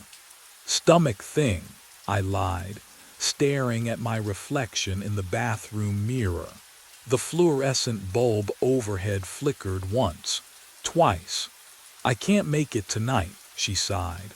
"Fine, but I need documentation if this becomes a pattern. A pattern, if only she knew. I locked every door in my apartment, checked the windows, drew the blinds. At midnight, I sat on my couch with the lights on, watching infomercials with the volume turned up. The normalcy felt like a lifeline. People selling cookware, people buying things they didn't need. A world where time moved forward. At 2 a.m., the lights flickered. Not like before. This was different, slower, deliberate. The bulbs dimmed to amber, then surged back to white. The hum of electricity became a pulse. I stood, heart hammering against my ribs. The subway rumble started beneath my feet. Have you ever felt something that shouldn't exist? A vibration traveling through 6 floors of concrete and steel, climbing up through the foundation, rattling the coffee mug on my table. My building isn't near the subway. The nearest line runs 4 blocks east. The rumble grew louder. My phone rang. I looked at the screen. Caller ID, ME. My thumb hovered over the red button. I could answer. I could ignore it. What would you do? The ringing filled my apartment, too loud, too sharp, each tone drilling into my skull like a warning I couldn't decode. I didn't answer. The ringing stopped. The rumble stopped. The lights steadied. Silence wrapped around me like cold water, and for one desperate moment I thought I'd won. I was wrong. At 3 a.m., I opened my eyes. Cold air bit my exposed skin. The smell of bleach and damp concrete filled my lungs. Overhead, fluorescent lights buzzed in their familiar rhythm. My fingers gripped something solid, the handle of my cleaning cart.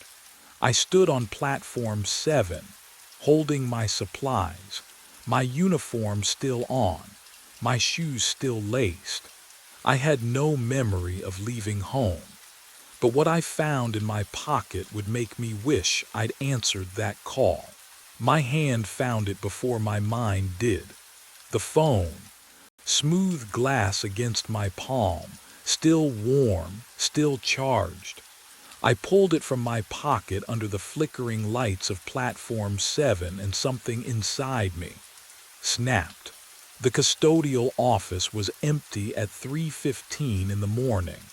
I grabbed the hammer from the tool cabinet, laid the phone on the concrete floor, raised the hammer high.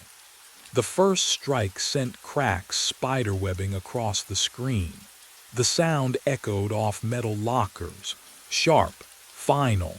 I hit it again, again. Glass shattered into glittering pieces. The battery split open with a chemical smell that burned my nostrils. I kept swinging until my shoulder ached, until the phone was nothing but fragments and twisted metal and circuit board dust. Have you ever been so desperate you destroy the one thing that might give you answers? I scooped the pieces into a trash bag, walked to the compactor behind the maintenance room. The machine groaned as it swallowed the bag.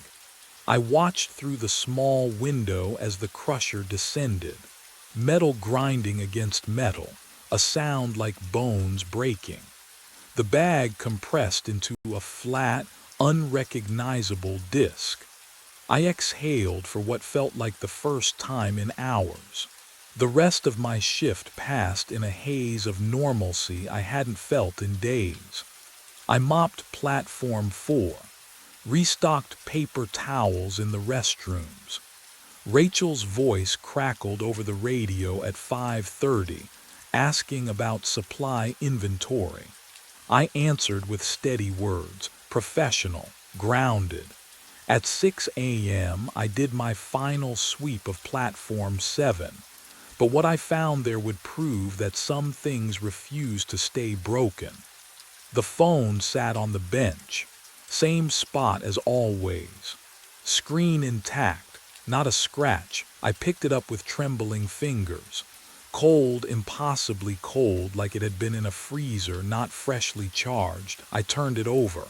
One missed call. Caller ID, ME. The timestamp had changed. It no longer read 6 hours ahead. It read 6:23 tomorrow. I stood there, staring at the phone in my hand. The timestamp glowed. 6:23 tomorrow, not 6 hours ahead anymore. You look different.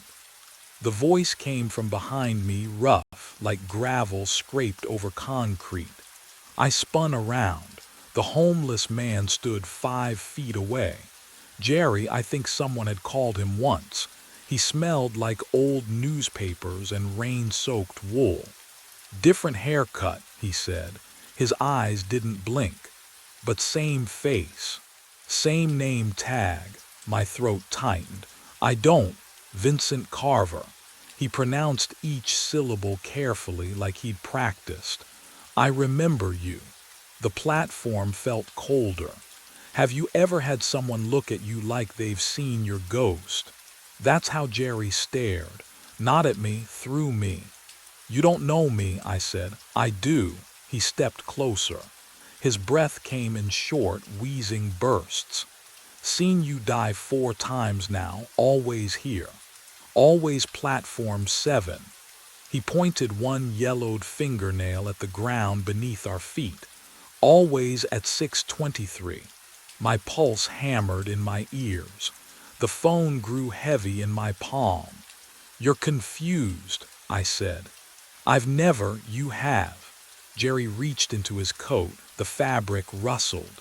He pulled out a notebook, small, spiral-bound, the cover warped from moisture. He opened it with trembling hands. The pages were filled with dates, hundreds of them, all handwritten in cramped, desperate letters, all circled in red ink. But what I saw next made my knees buckle. Every single date was the same month, the same day, the same year, today's date. And beside each one in Jerry's shaking scrawl were 2 words repeated over and over. He died. He died. He died. How many times? Jerry's voice cracked. How many times are you going to let it happen? I could change it. If I couldn't escape the loop, maybe I could break it from the inside. The maintenance tunnels smelled like rust and old grease as I descended the access ladder near platform 7. My flashlight beam cut through the darkness, finding the track switch mechanism. A metal box bolted to the tunnel wall, wires snaking into the concrete like veins. I yanked the manual override lever. Hard. The metal groaned, then clicked. The switch indicator light shifted from green to amber. Platform 7 was now disconnected from the 6:23 train route. Back in the custodial office, I filled out Form 412B with trembling hands. Track obstruction, structural concerns, recommend reroute until inspection complete. I checked every box that would force a delay. At 4:47 a.m., I radioed Rachel. Carver to supervisor. I need to file an emergency maintenance report. Her response came through laced with static. This better be legitimate, Vincent. Platform 7. Track switch shows signs of metal fatigue. Could be dangerous. Silence. Then, fine. I'll reschedule the 6:23 to 7 a.m. You're doing the inspection yourself tomorrow. I exhaled. For the first time in days, my chest didn't feel like it was being crushed. But the relief wouldn't last long. At 6:22 a.m., I stood on platform 4 watching the clock. 1 minute until the moment I always died. The station felt too quiet, too still. Then I heard it, a sharp metallic click echoing from the tunnels below. The same sound the track switch had made when I pulled it. Only In reverse, my radio crackled to life. Rachel's voice. Cold, mechanical, wrong somehow. Carver, I need you to clear debris from platform 7 before the 623 arrives. I looked at my watch. The schedule had changed back, and I realized something far worse than dying. I'd been trying to stop this before. The floor tilts beneath me. I blink, and I am standing on platform 4, mop in hand, squeezing dirty water into the bucket. The fluorescent lights hum their usual rhythm, but I am also still on platform 7, watching myself on platform 4, both places at once. My hands shake, both sets of them. The station stretches like taffy pulled too far. Platform 4 bleeds into platform 7. The walls curve wrong. The distance between them collapses and expands with each breath I take. Can you imagine feeling yourself exist in two places? Watching your own back while also being that person who doesn't know he's watched. I see myself walking toward the lost and found room. Yesterday, or last week, time has lost its edges. Brian takes the phone from my hand. I watch it happen. I am handing it to him. His bored expression. The way he tosses it into a cardboard box without looking. But what I witnessed next shattered everything I thought I understood about the loop. I am answering the phone now. On platform 7, my own voice crackling through the speaker, warning about the derailment. I watch my face go pale. I feel my face go pale, the same moment, different nights, all nights. The smell hits me, burning metal, acrid and sharp, coating my throat. The derailment, I hear it screeching. Twisting steel, screams that echo from nowhere and everywhere. The sound doesn't come from ahead of me. It comes from inside the walls, from beneath the tiles, from yesterday and tomorrow. It has already happened. It is always happening. The phone rings in my pocket. I never picked it up. It is there anyway. The station shudders. Every loop plays at once, stacked on top of each other like transparencies held to light. And then I see what Jerry meant when he said he watched me die. Reality snapped back.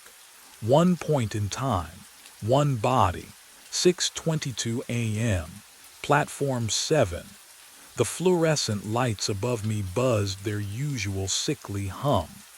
Cold air pressed against my face, carrying the metallic taste of brake dust and old rust. My boots stood rooted to cracked tile. I was here, just here, not fragmented across platforms or looping through memories. Solid, present. The phone buzzed in my right pocket. I froze. My hand had been empty seconds ago, minutes ago. I couldn't remember picking it up. I never picked it up. The weight pressed against my thigh anyway, vibrating in steady pulses. Ring, ring, ring. Through the tunnel ahead, a distant rumble grew louder. The 623 Express.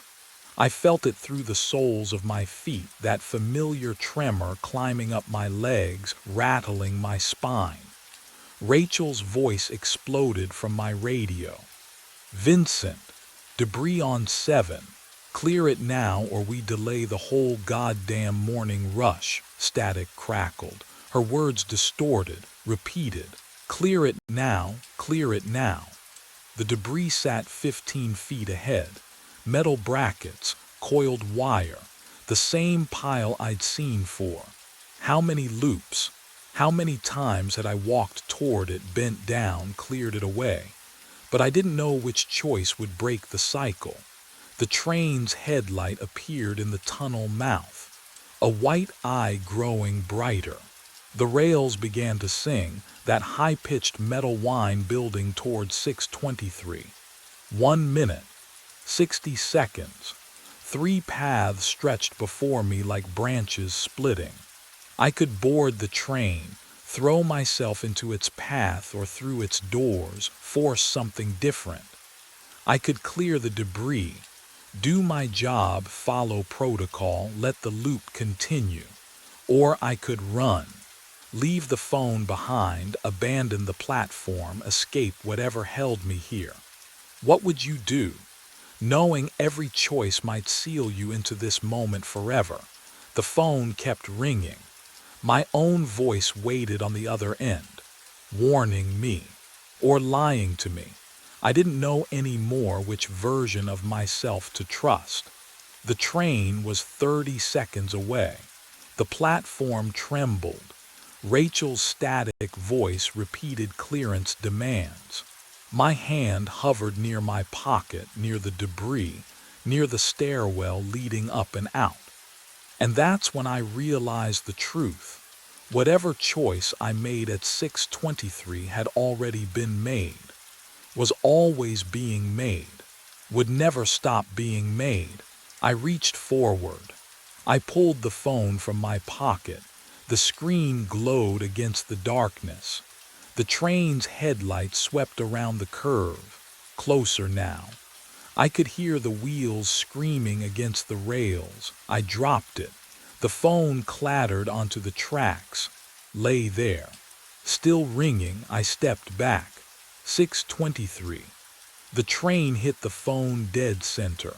A burst of white sparks exploded outward, so bright I had to shield my eyes. The smell of burning electronics filled the platform. Acrid, chemical, wrong. The train wheels shrieked. Metal grinding metal. My chest tightened. Waited for the derailment. Waited for the sound of cars folding like paper. But the train passed safely. The tail lights disappeared into the tunnel. Silence rushed back in. Cold air settled on my skin. I exhaled. Didn't even realize I'd been holding my breath.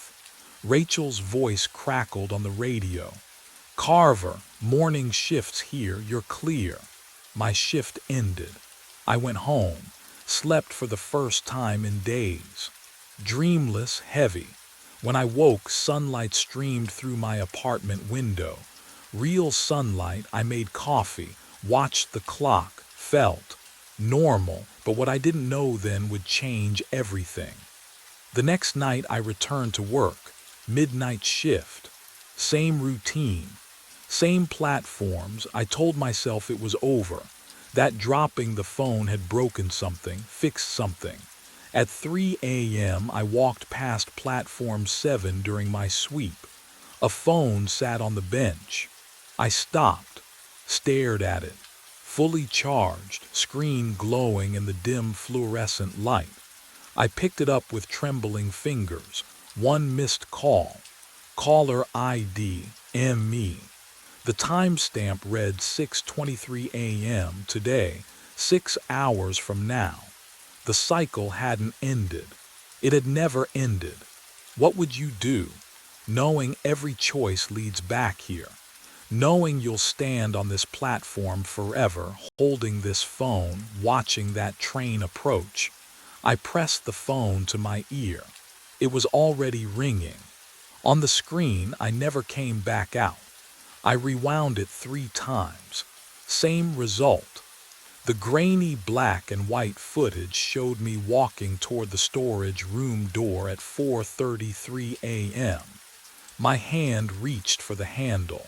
The fluorescent lights above flickered once, and I stepped inside. The timestamp continued. 4:34, 4:35, 4:36.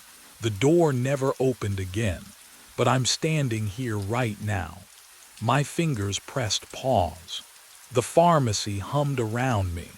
Refrigerators cycling, fluorescent tubes buzzing their constant static lullaby. I could smell the sharp bite of antiseptic cleaner mixed with something older, stale, like decades of night shifts trapped in linoleum. The time clock on the wall read 4:29 a.m., 5 minutes. I looked down at my hands on the prescription counter. Real, solid. The same hands I'd watched on that screen, reaching for a door I couldn't remember opening. When did I review this footage? Why couldn't I remember walking into that room? My shift log sat beside the keyboard. My handwriting filled yesterday's entry. Nothing unusual, nothing missing. But what the footage showed next made my breath catch. The back hallway remained empty for hours on the recording, until I walked past the camera again at 6:15 a.m. Same uniform, same tired posture, as if I'd been there the entire time, as if the storage room had never swallowed me at all. A sound echoed from the back of the pharmacy. Footsteps, slow, deliberate, coming from the storage room. My hands started to tremble. The clock ticked forward, 4:30 a.m. I could feel the seconds pulling me toward something I didn't understand, toward a door I'd already walked through, toward a room where I'd never come back, and whatever was making those footsteps was already inside. Those footsteps never came closer. My mind raced back to 2 weeks earlier, when I first heard them, when everything started. The fluorescent lights hummed their endless song. 4:30 a.m. Rain tapped against the pharmacy windows, gentle and rhythmic. I was counting inventory, something to keep my hands busy, my mind occupied. The night shift does that to you, makes you desperate for anything that feels like purpose. The door chime rang. He shuffled in from the storm, water dripping from a gray raincoat that looked decades old. 60s maybe. Hollow eyes sunk deep into his skull. The way he moved. Slow, deliberate, like every step required negotiation with his bones. Sleeping pills.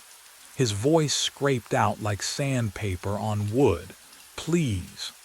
I turned to the prescription counter. Do you have a script, or over the counter is fine? He leaned against the register and I caught the smell. Old antiseptic. The kind that clings to hospital hallways and never quite washes out. Been trying to sleep for 8 years now. I grabbed a bottle of diphenhydramine. My hands were steadier then. Insomnia's rough. Have you tried? I retired from this pharmacy 8 years ago.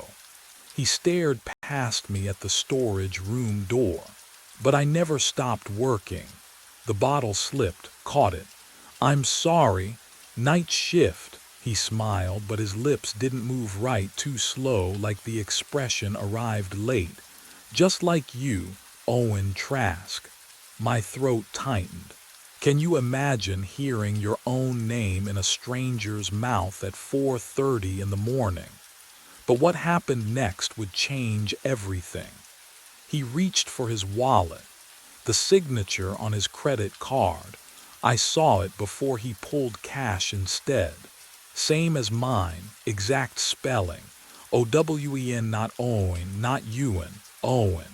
How do you? He walked past me toward the storage room. Sir, that's employees only.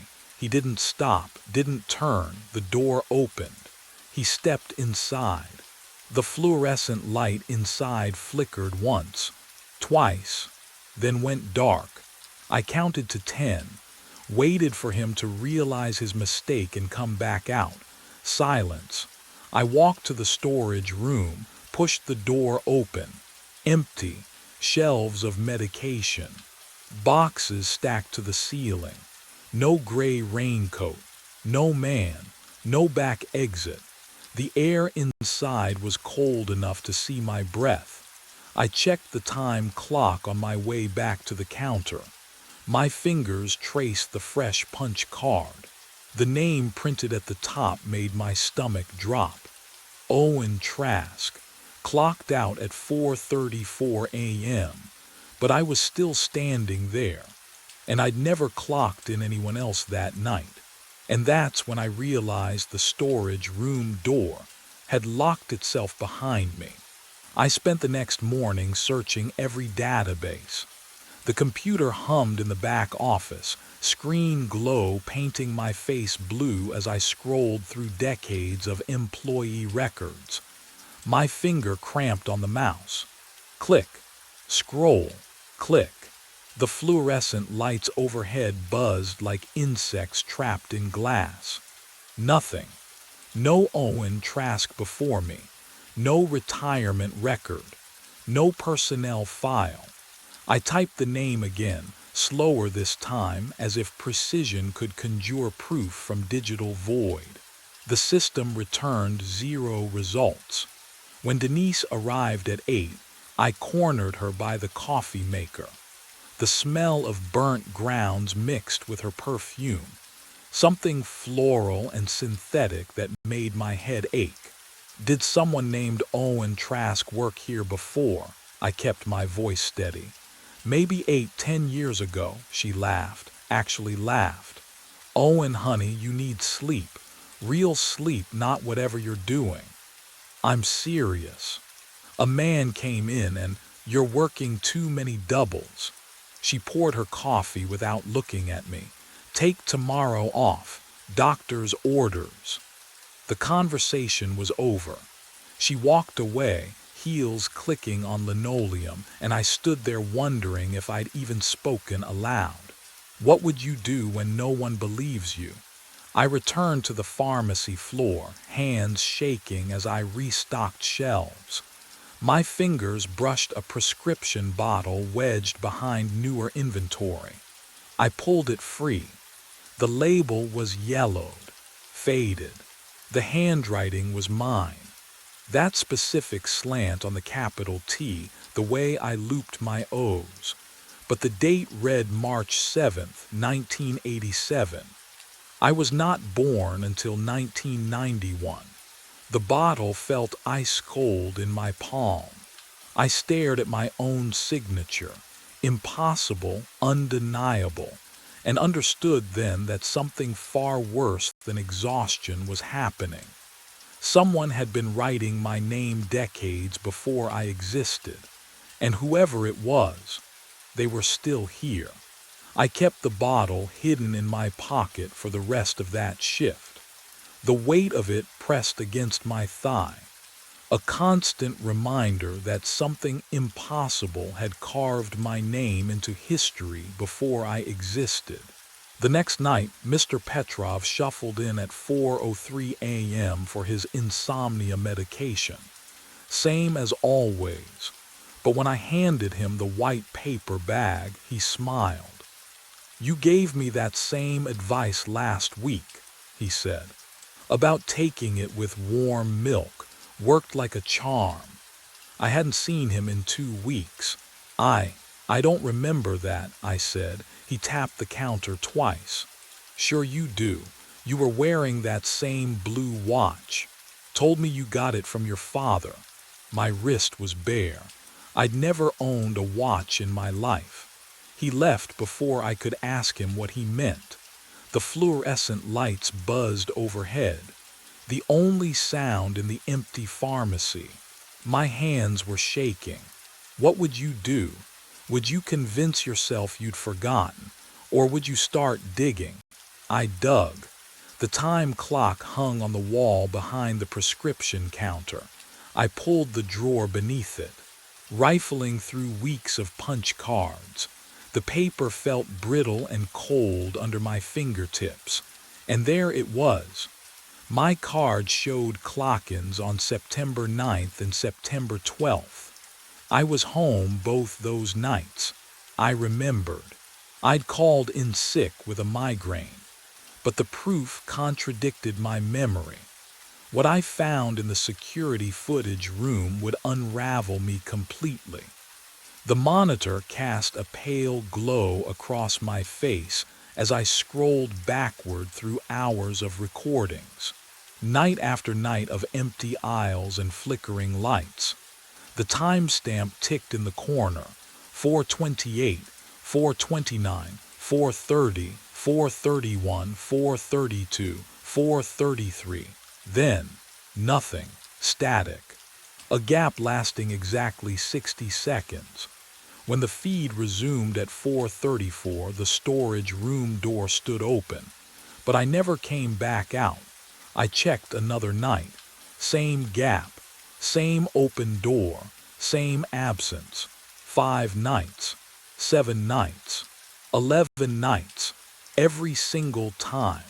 I walked into that storage room at 4:33 a.m. and vanished from existence. The question wasn't who had been impersonating me anymore.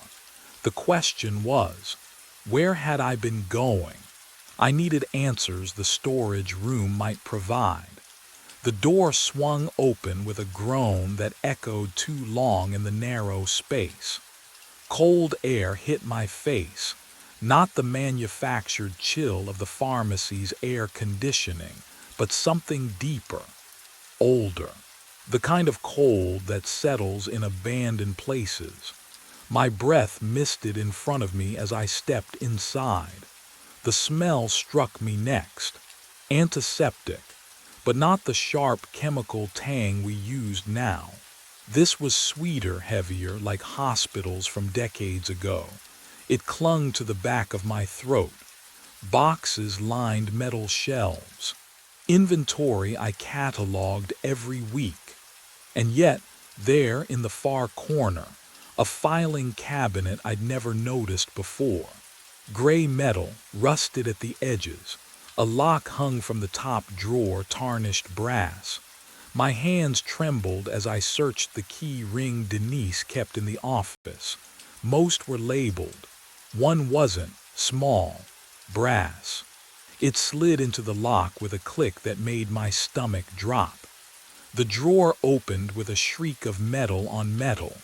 Personnel files, dozens of them. I pulled the first one out and the paper felt wrong, too thick, too yellowed.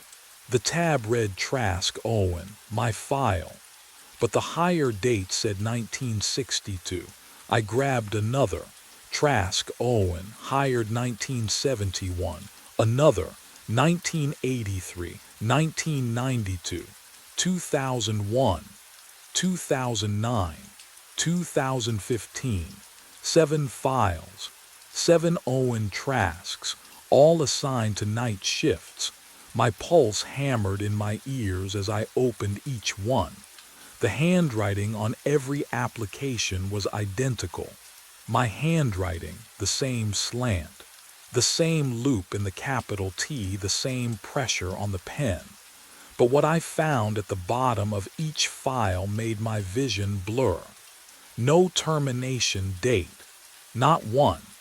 Just blank lines where the exit interviews should have been, and handwritten notes in the margins that all said the same thing.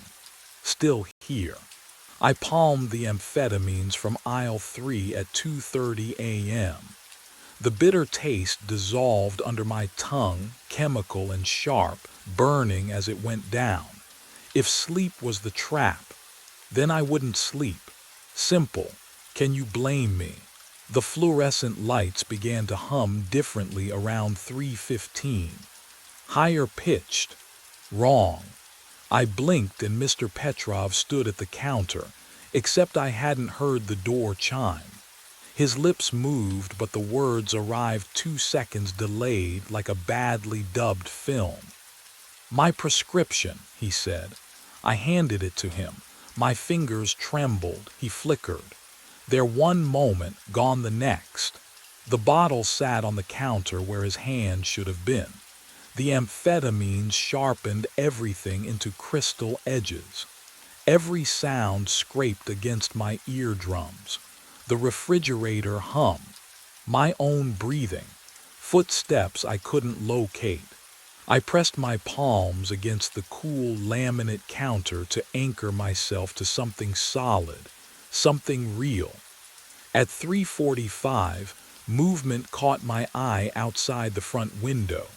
Him, the older version of me, stood in the parking lot beneath the single street light.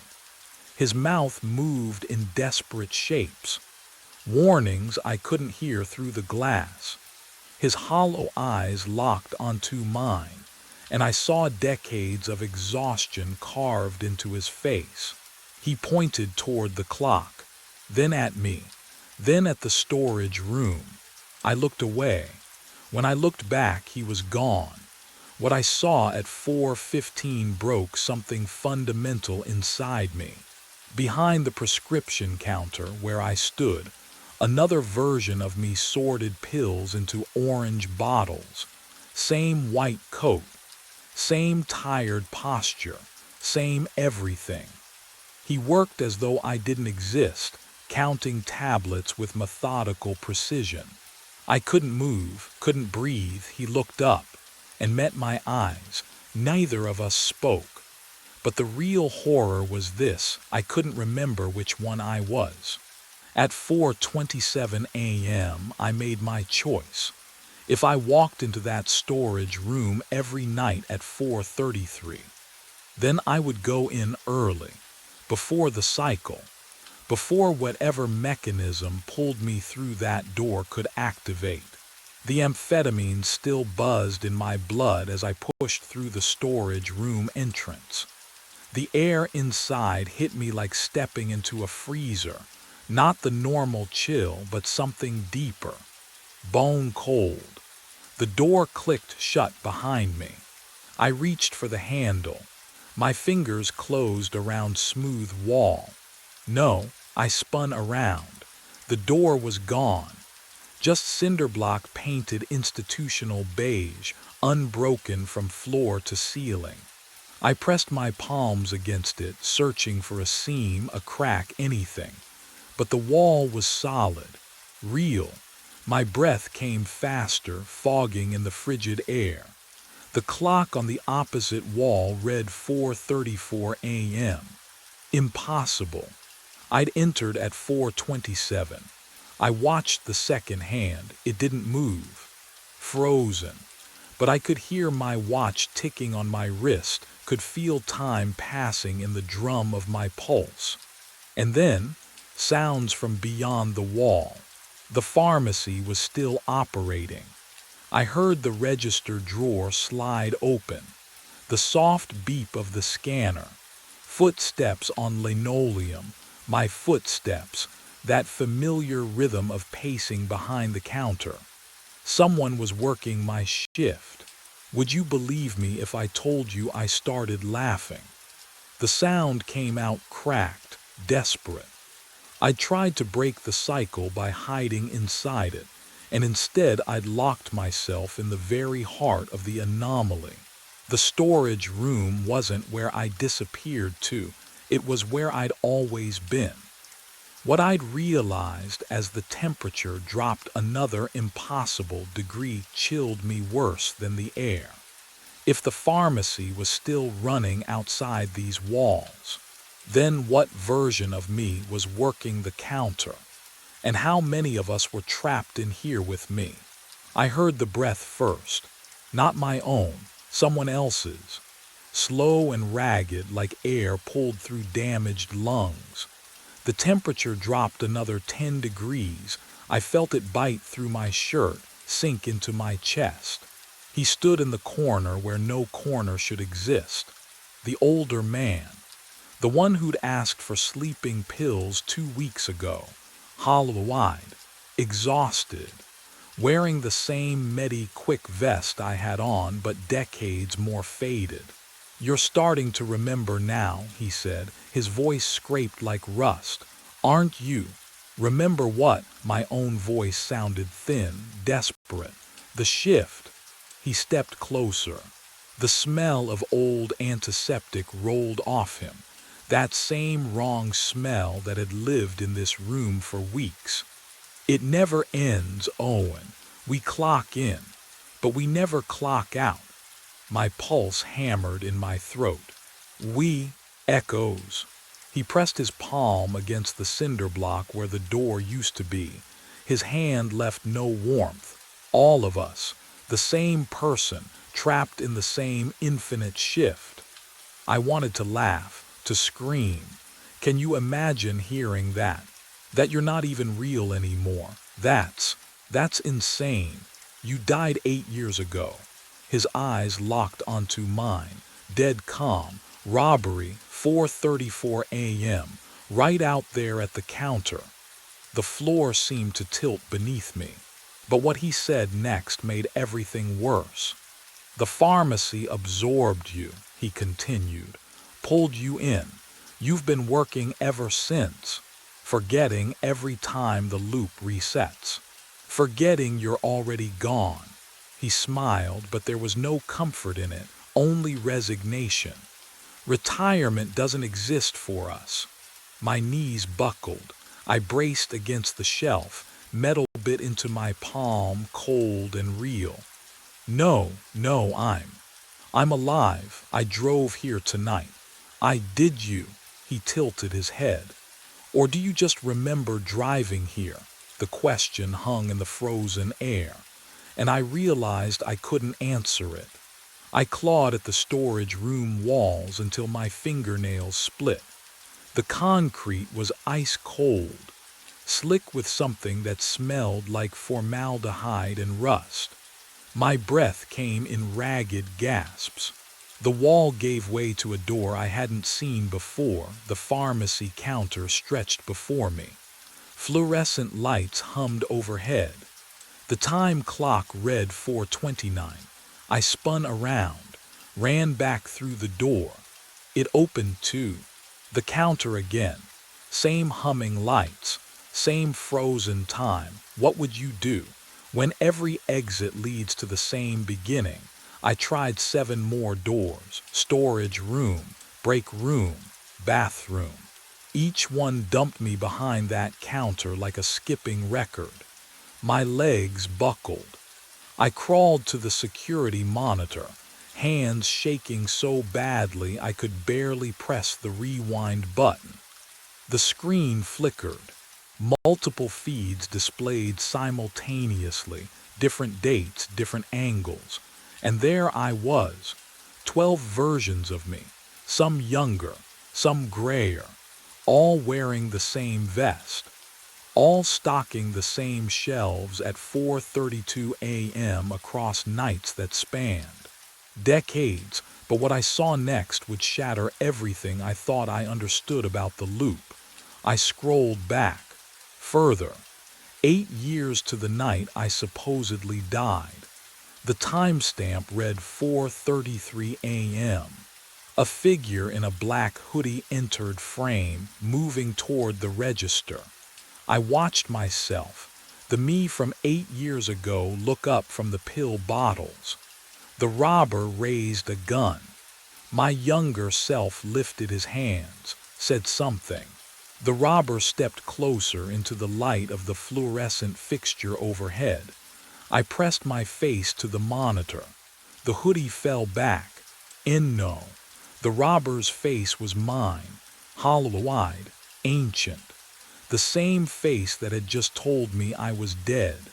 And that's when I understood. I wasn't just trapped in the loop. I was the loop. I stand behind the counter at 4:30 a.m. The fluorescent lights buzz overhead. That familiar hum I've heard for decades, or maybe just weeks. Time doesn't mean what it used to. The antiseptic smell is comforting now. Isn't that strange? What would you do if the thing that trapped you became the only thing you knew? The door chimes. A young woman enters, 20-something, dark hair pulled back, nervous smile. She carries a folder against her chest like armor. Denise appears from the back office, coffee in hand. The steam rises between them. "This is Owen," Denise says, gesturing toward me. "He'll show you the ropes tonight." The woman extends her hand. I take it. Her palm is warm. Mine feels cold, dead cold. "I'm really excited," she says. Her voice is bright, hopeful. I've been looking for something stable. Night shifts are perfect for my schedule. I open my mouth. Nothing. I try again. My throat works. My lips move. But no sound emerges, not even a whisper. The pharmacy swallows every syllable before it can form. The woman doesn't notice. She's already looking around, taking inventory of her new prison. Denise hands her a name tag. She pins it to her shirt, fingers fumbling slightly. I watch the metal catch the fluorescent glare. Her name is printed clearly. Not mine. Not yet. But what happened to me will happen to her. I know that now. The clock on the wall ticks forward. 4:33, 4:34. My hand moves on its own. I reach for the time clock, punch out. The card slots into place with a mechanical click. The woman smiles at me as I grab my coat. "See you tomorrow," she asks. I nod. She will understand soon. When the older version of herself walks through that door at 4:30 a.m. requesting pills she'll never take, when she finds personnel files with her handwriting from years before she was born, she will understand that some shifts never end. The smell hit me before I even turned the key. Death, or something close to it. That sour sweet rot that burrows into your throat and stays there. Brenda had called it in 3 hours ago, refused to go near the room herself. I didn't blame her. The graveyard shift was mine to own, my penance for avoiding daylight and people who asked questions I couldn't answer. Room 118, ground floor, corner unit. The master key felt heavier than usual. My hand shook just slightly as I slid it into the lock. The metallic click echoed down the empty hallway. I pushed the door open and stopped. The room was empty, bed made, corners tight. No luggage, no guest.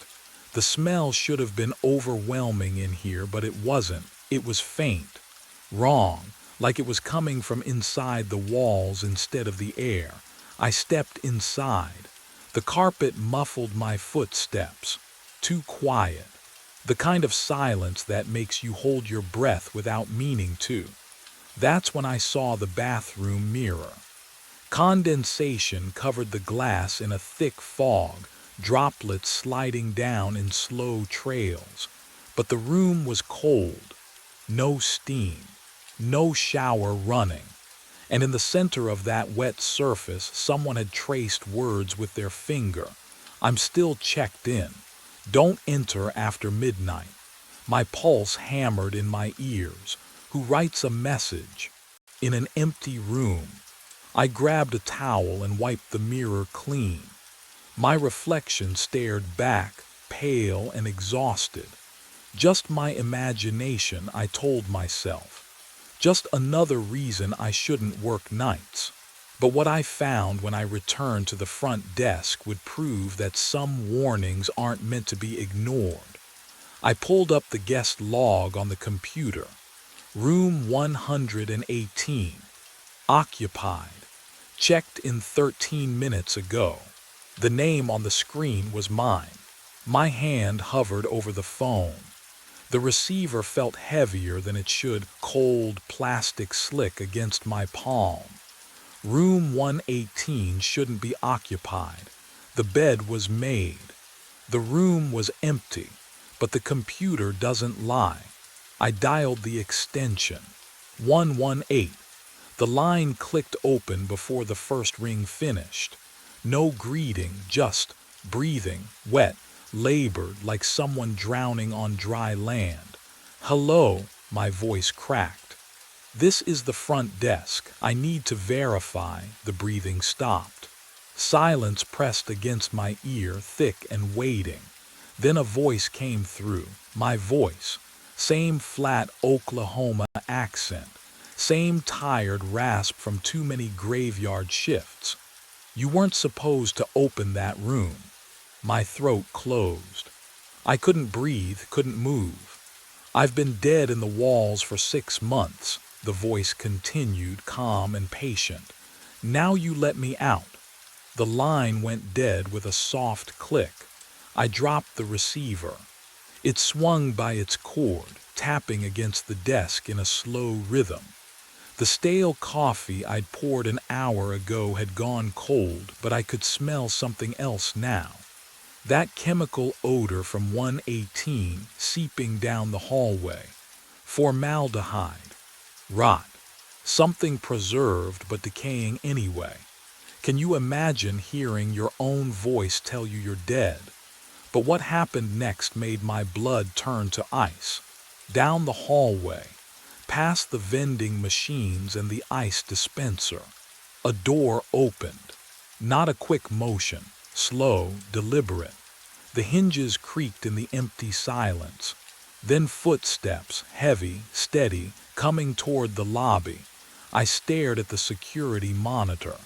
The hallway camera showed nothing. Empty corridor, flickering fluorescent lights. But I could hear them. Closer. The drag of shoes on worn carpet. The slight scrape of something being pulled behind. The footsteps stopped just outside my office door. My eyes snapped to the security monitor. The grainy black and white feed showed the hallway. And this time, something was there. A figure in a motel uniform moved toward the camera with slow, deliberate steps. Each footfall echoed through the thin office door behind me, perfectly synced with the dragging sound that scraped against the carpet runner. Something heavy, something wet. The chemical stench grew thicker, formaldehyde mixed with copper. I leaned closer to the screen. The figure's head was down, shoulders hunched forward like he'd been walking for hours. The dragging thing behind him left a dark smear on the carpet. I couldn't see what it was. The angle was wrong, but I heard it fabric and weight pulled with rhythmic effort. The figure stopped beneath the hallway camera. Then, oh God, he looked up. My face stared back at me from the monitor. Not similar, not close, exact. Same crooked nose from the high school fight I never talked about.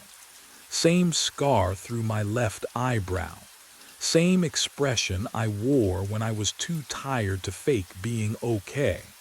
But what I saw in those eyes wasn't exhaustion. It was patience. What would you do if you saw yourself walking toward you in the middle of the night? I lunged for the office door. My fingers fumbled with the deadbolt, cold metal biting into my palm, and I twisted it just as the footsteps stopped outside. The dragging sound ceased. Silence flooded the gap beneath the door, thick and expectant. Then the doorknob turned, slowly, testing. My breath caught in my throat. The knob rotated a full 90 degrees, held there, then released with a soft click. Nothing. I waited. 10 seconds, 20. The chemical smell began to fade, retreating back down the hallway like fog pulled by an unseen tide. I forced myself to look at the monitor again. The hallway was empty. No figure, no smear on the carpet, just fluorescent lights buzzing over stained walls. But I knew what I'd seen, and what I hadn't yet understood was still out there, waiting for me to figure out the rules. I needed answers. The filing cabinet stood in the corner behind the desk, dented metal cold under my palm. I yanked the bottom drawer. It scraped open with a shriek that made my teeth ache. Inside, manila folders thick with mildew and neglect. The smell hit me, old paper and something damp rotting. How long since anyone looked at these? I pulled out the employee records. My fingers shook as I flipped through them. 3 names jumped out. Night auditors, all within the past 3 years. Colin Draper vanished 6 months ago, mid-shift, no notice, no call. Gloria's note in red ink, no show, presumed quit. But people don't just vanish, do they? I kept digging. Found the logbook stacked beneath the folders, pages yellowed and curling. Draper's final entries were dated March 9th. The handwriting started neat, then grew erratic, slanted, pressed so hard the pen tore through. March 8th. Quiet night. Guest in 118 paid cash for the week. Keeps curtains drawn. March 9th. Guest in 118 knows my name. How? That was it. The last line he ever wrote. My pulse hammered in my ears. The silence around me felt thick. Waiting, what would you do if you found that? If you saw your predecessor's terror preserved in ink, I turned the page. The next entry was dated March 10th. Different handwriting. Smooth. Careful, it said, Derek Paulson, first shift, all quiet. But I didn't start working here 6 months ago. Did I? The air in the office grew colder. I could see my breath now, faint clouds in the dim light. Behind me, something creaked, the soft groan of a floorboard adjusting to weight. I wasn't alone anymore. I didn't wait for whatever shared the office with me. I ran. The side exit door slammed behind me, and gray dawn light spilled through windows that faced the parking lot. Wrong direction. I'd gone through the side door, should have been facing the dumpsters and the tree line. Instead, the lobby spread out before me. Same scuffed tile, same flickering fluorescence. My breath came in short gasps. The cold morning air tasted metallic like blood or rust. I turned back. The door I just exited, labeled office, sat exactly where it should be, behind me, not in front. I tried the front entrance, pushed through. 3 steps onto the concrete walkway, and my shoes squeaked on tile again. Lobby. The same crooked vacancy sign buzzed in the window. What would you do? Keep trying, or accept what your gut already knows? I tried 4 more exits. Maintenance closet. Emergency door by the ice machine. The back delivery entrance that always stuck. Every single one spat me back into that lobby like a dog on an invisible chain. But the real nightmare waited outside in the parking lot. My sedan sat in its usual spot under the broken lamppost. I yanked the door handle, cold enough to burn my palm, and dropped into the driver's seat. Turned the key. Click. Click, nothing. The engine didn't even turn over, just dead silence. I tried again and again. The steering wheel felt wrong under my hands, too smooth, too cold, like touching a corpse. I looked up at the motel through the windshield. Started driving anyway, coasting in neutral down the slight grade of the lot. The exit was 30 yards away. 20. 10. The hood ornament passed the painted yellow line marking the property boundary, and suddenly I was rolling backward. Up the grade, back toward my parking spot. The motel loomed larger in the rearview mirror. I slammed the brakes. Didn't matter. The car drifted backward until the tires kissed the curb in the exact spot I'd started. The phone. Inside. I had to call someone. Gloria answered on the second ring. Pineview Motor Lodge. Gloria, thank God, it's me, it's Derek. Something's wrong here, I can't. I'm sorry. Her voice was pleasant, distant. Who is this? My throat closed. Derek. Derek Paulson. I work the night shift. I've been working here for. Derek Paulson quit 6 months ago, hun. She paused. I heard papers rustling. Didn't even give notice, just stopped showing up. Who is this? And why are you calling from the motel phone? The line went dead in my hand. And that's when I heard footsteps in the hallway, coming from room 118. I moved, didn't think, just ran. The staff bathroom, closest door, no windows. I slammed it shut and locked it, my breath coming in shallow gasps. The footsteps had stopped, or maybe they were waiting. I pressed my back against the cold tile wall and tried to steady myself. Think. I dug into my back pocket, fingers fumbling for my wallet. The leather was worn, familiar. But when I flipped it open under the flickering fluorescent light, nothing made sense. My driver's license stared back at me. Derek James Paulson, my face, my address, but the expiration date, last year, March. I blinked, checked again. The plastic felt real enough, smooth under my thumb, but the numbers didn't lie. How long had I been carrying an expired license without noticing? Can you imagine going months without checking something so basic? My phone. I pulled it from my pocket, hands shaking. The screen glowed faintly, no signal. The date frozen at April 19th, 6 months ago. The battery icon showed full, but nothing moved. No notifications. No time ticking forward. Just stuck, my chest tightened. The air in the bathroom smelled faintly of bleach and something else. Something metallic, like old pennies left in water. I looked up. The mirror above the sink reflected me standing there, phone in hand, face pale under the bad lighting. I lowered my phone. My reflection lowered its phone a heartbeat later. I froze, raised my hand, watched the mirror version lift its hand. Slowly, too slowly, like it was moving through something thicker than air. But what I discovered when I touched that glass changed everything. I reached forward. My fingertips met the surface. Ice cold.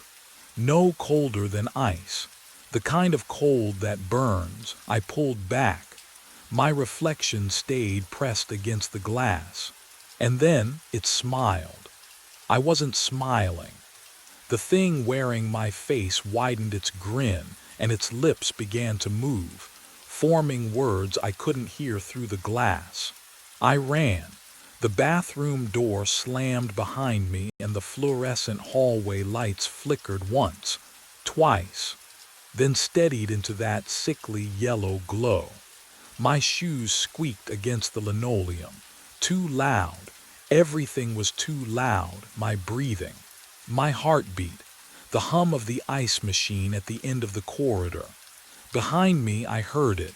A door opening. Slow, deliberate. Not the bathroom door, something else. I didn't look back. Couldn't. My legs carried me past room 114, 115, 116. The numbers blurred, but I felt the distance shrinking between us, between me and whatever was wearing my face. The overhead lights began to flicker in sequence, chasing me down the hallway like dominoes falling. Click, click, click. Each bulb dimming as I passed, then brightening again behind me. I reached the junction where the hallway split toward the lobby, and the door to the laundry room stood half open on my right. I ducked inside, pulled the door shut. No lock. The laundry room smelled like bleach and damp fabric, that thick chemical sweetness that coats the back of your throat. 2 industrial washers, a folding table, shelves of threadbare towels. I pressed my back against the wall beside the door, trying to slow my breathing, trying to think. But what I heard next made thinking impossible. Footsteps in the hallway, even, patient. The sound of shoes on linoleum, measured and calm, like someone taking a midnight stroll. And then, my own voice, calling my name. Derek. Have you ever heard your own voice from outside your body? Not a recording, those always sound wrong, distorted. This was perfect, every inflection, every tonal quality. The exact pitch I heard in my own skull when I spoke. Derek, I know you're close. The footsteps stopped. Right outside the laundry room door. I held my breath. The silence stretched so long I thought maybe it had moved on. But that hope died when I heard the soft scrape of fingernails dragging down the wooden door. Slow, deliberate. 4 lines, top to bottom. Then the footsteps resumed, moving away, fading toward the far end of the motel. I waited, counted to 60 in my head, then 60 more. The washer hummed beside me, though I knew for certain it hadn't been running when I entered. The sound was rhythmic, almost like breathing. In and out, in and out. That's when I noticed the smell. It had been faint before, that chemical death stench from room 118. But now it was stronger, thicker, seeping through the walls themselves like something rotting behind the drywall. I turned slowly toward the wall I'd been leaning against. The paint was old, cracked in places, yellowed, but beneath my palm the surface felt warm, not room temperature, not the ambient heat of a building. This was body warmth, feverish, pulsing almost. I snatched my hand away, and as I did, I heard it, scratching. Inside the wall, something moving, dragging, clawing. The sound traveled from my left to my right, following the length of the wall behind the washers. Deliberate, methodical, like fingers testing the drywall from the other side, searching for weak points, searching for a way through. I backed toward the door. My hand found the knob, but before I could turn it, the scratching stopped. And in the silence that followed, I heard my own voice again, closer now, just outside, whisper something that turned my blood to ice. I know what you did, Derek. I know why you can't remember. The doorknob began to turn beneath my hand. The doorknob stopped turning. I didn't wait to see why. I shoved through the laundry room's rear service door. Didn't know it existed until panic made me look, and stumbled into the cold night air. But the air smelled wrong. Chemical. Familiar. I was standing outside room 118. The door stood open, waiting. My legs moved before my brain caught up. I crossed the threshold and the temperature dropped 10 degrees. The smell hit me like a fist. That sickly sweet rot I'd been chasing all night, concentrated here, soaking into the carpet and walls. The scratching sound started again, not from the hallway, from inside the wall behind the headboard. Something was in there, something that had been clawing for a very long time. I grabbed the headboard and yanked it away from the wall. The drywall behind it bulged outward, warped and soft with moisture. I could see cracks spreading like veins. Whatever was behind it had been trying to get out, or trying to make room. I drove my fist through the drywall.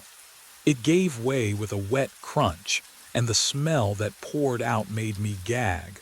Rotting meat and mildew and something else, something older. I tore at the edges, pulling away chunks of plaster and insulation, widening the hole until I could see into the darkness beyond. A crawl space, barely 3 feet deep. And it wasn't empty. Fabric, rotting. Dark shapes wedged into the narrow cavity like sardines in a tin. I fumbled for my phone, shone the light inside, and my stomach turned to ice. 3 bodies. Can you imagine finding yourself staring at your own future? Because that's what I saw in that crawl space. They wore the same uniform I had on. Pale blue shirts, name tags still pinned to their chests despite the advanced decay. I leaned closer, bile rising in my throat, and read the names embossed on tarnished plastic. Draper, HSU, Alvarez. The missing night auditors, all of them, stacked in the walls like forgotten luggage. But what chilled me most wasn't the bodies. It was the fresh scratches on the inside of the drywall, made from within. And the newest corpse was still wearing a watch that ticked softly in the dark. Behind me, footsteps entered the room. Slow, deliberate. My own voice whispered from the doorway, and what it said made my blood freeze. I bolted, through the doorway, past the smell clinging to my uniform like grease. My shoes slapped the hallway tile too loud, too fast, but the other footsteps behind me matched my rhythm exactly. Not rushing, just keeping pace. The lobby fluorescents buzzed overhead as I stumbled behind the front desk. My breath came in short gasps. I turned. He stood in the center of the lobby, my face, my uniform, my posture even. That slight slouch I'd always hated. But his eyes were calm, patient. "You ran," he said with my voice, not mocking, observing, "Stay back." My hand found the desk phone, dead, no dial tone, just silence. He tilted his head. "You're not Derek Paulson." I am. You're what he left behind when he ran." He stepped closer. The floor didn't creak under his weight. "I'm what stayed." The air turned cold. That chemical smell from 118 seeped through the vents, filling my lungs. I pressed my back against the monitor. Static hissed from the speakers. "The thing in 118, his voice softened, almost gentle. "It feeds on unfinished shifts, on abandonment. Someone starts the work, then leaves. Walks away mid-shift." He gestured at me. "You're the echo, I'm the exit. What would you do if you couldn't remember yesterday?" I tried. Oh God, I tried to pull up anything before tonight. My first shift, training, the interview.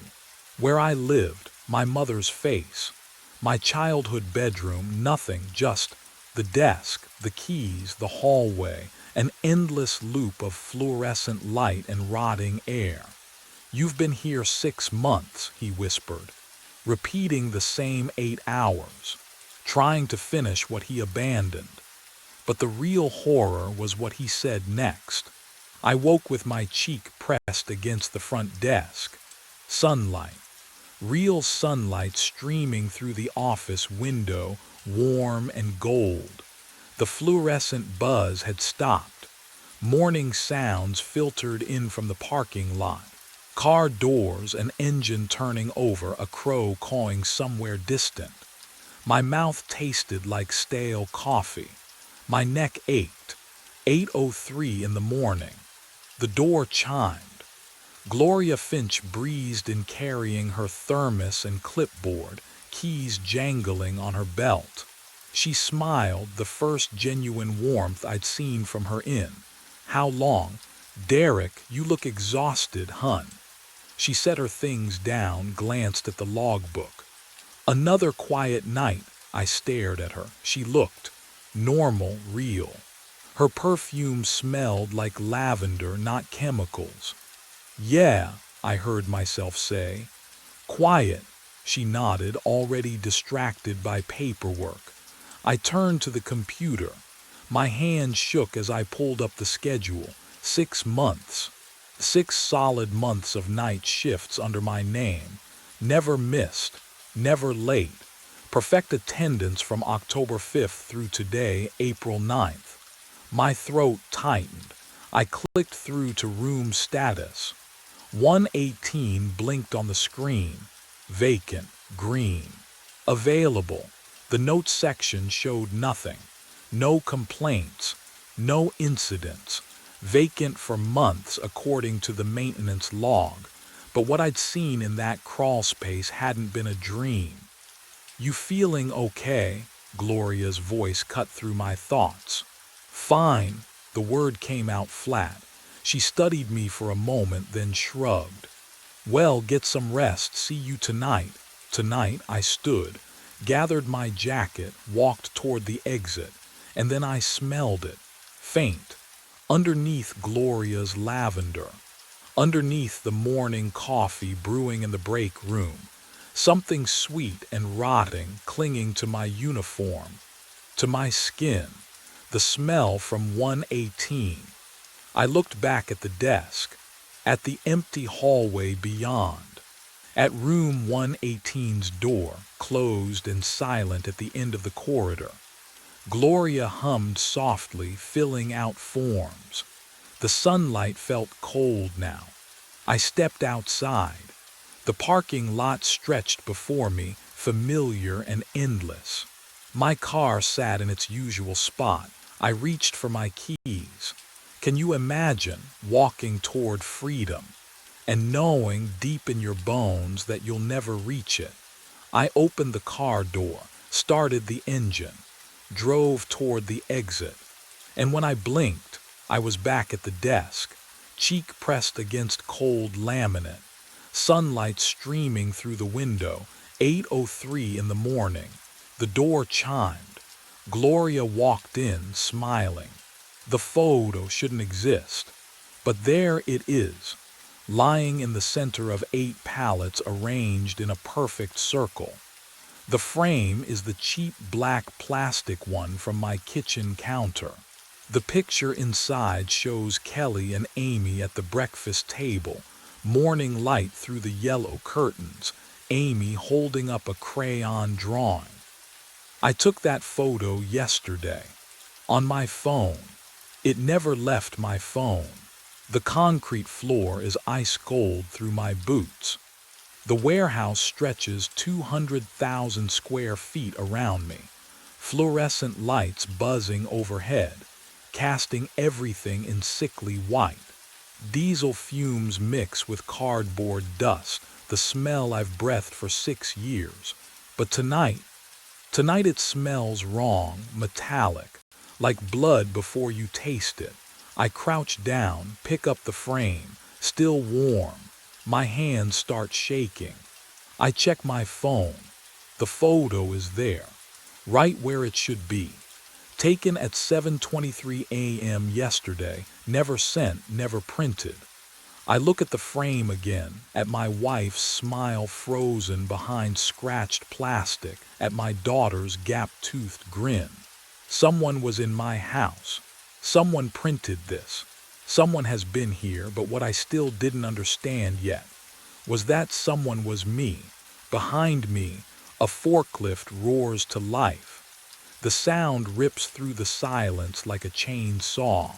2 tons of machinery, engines screaming, tires squealing against concrete. I spin around. Oh, the forklift barrels down the main aisle, 40 feet away, 30.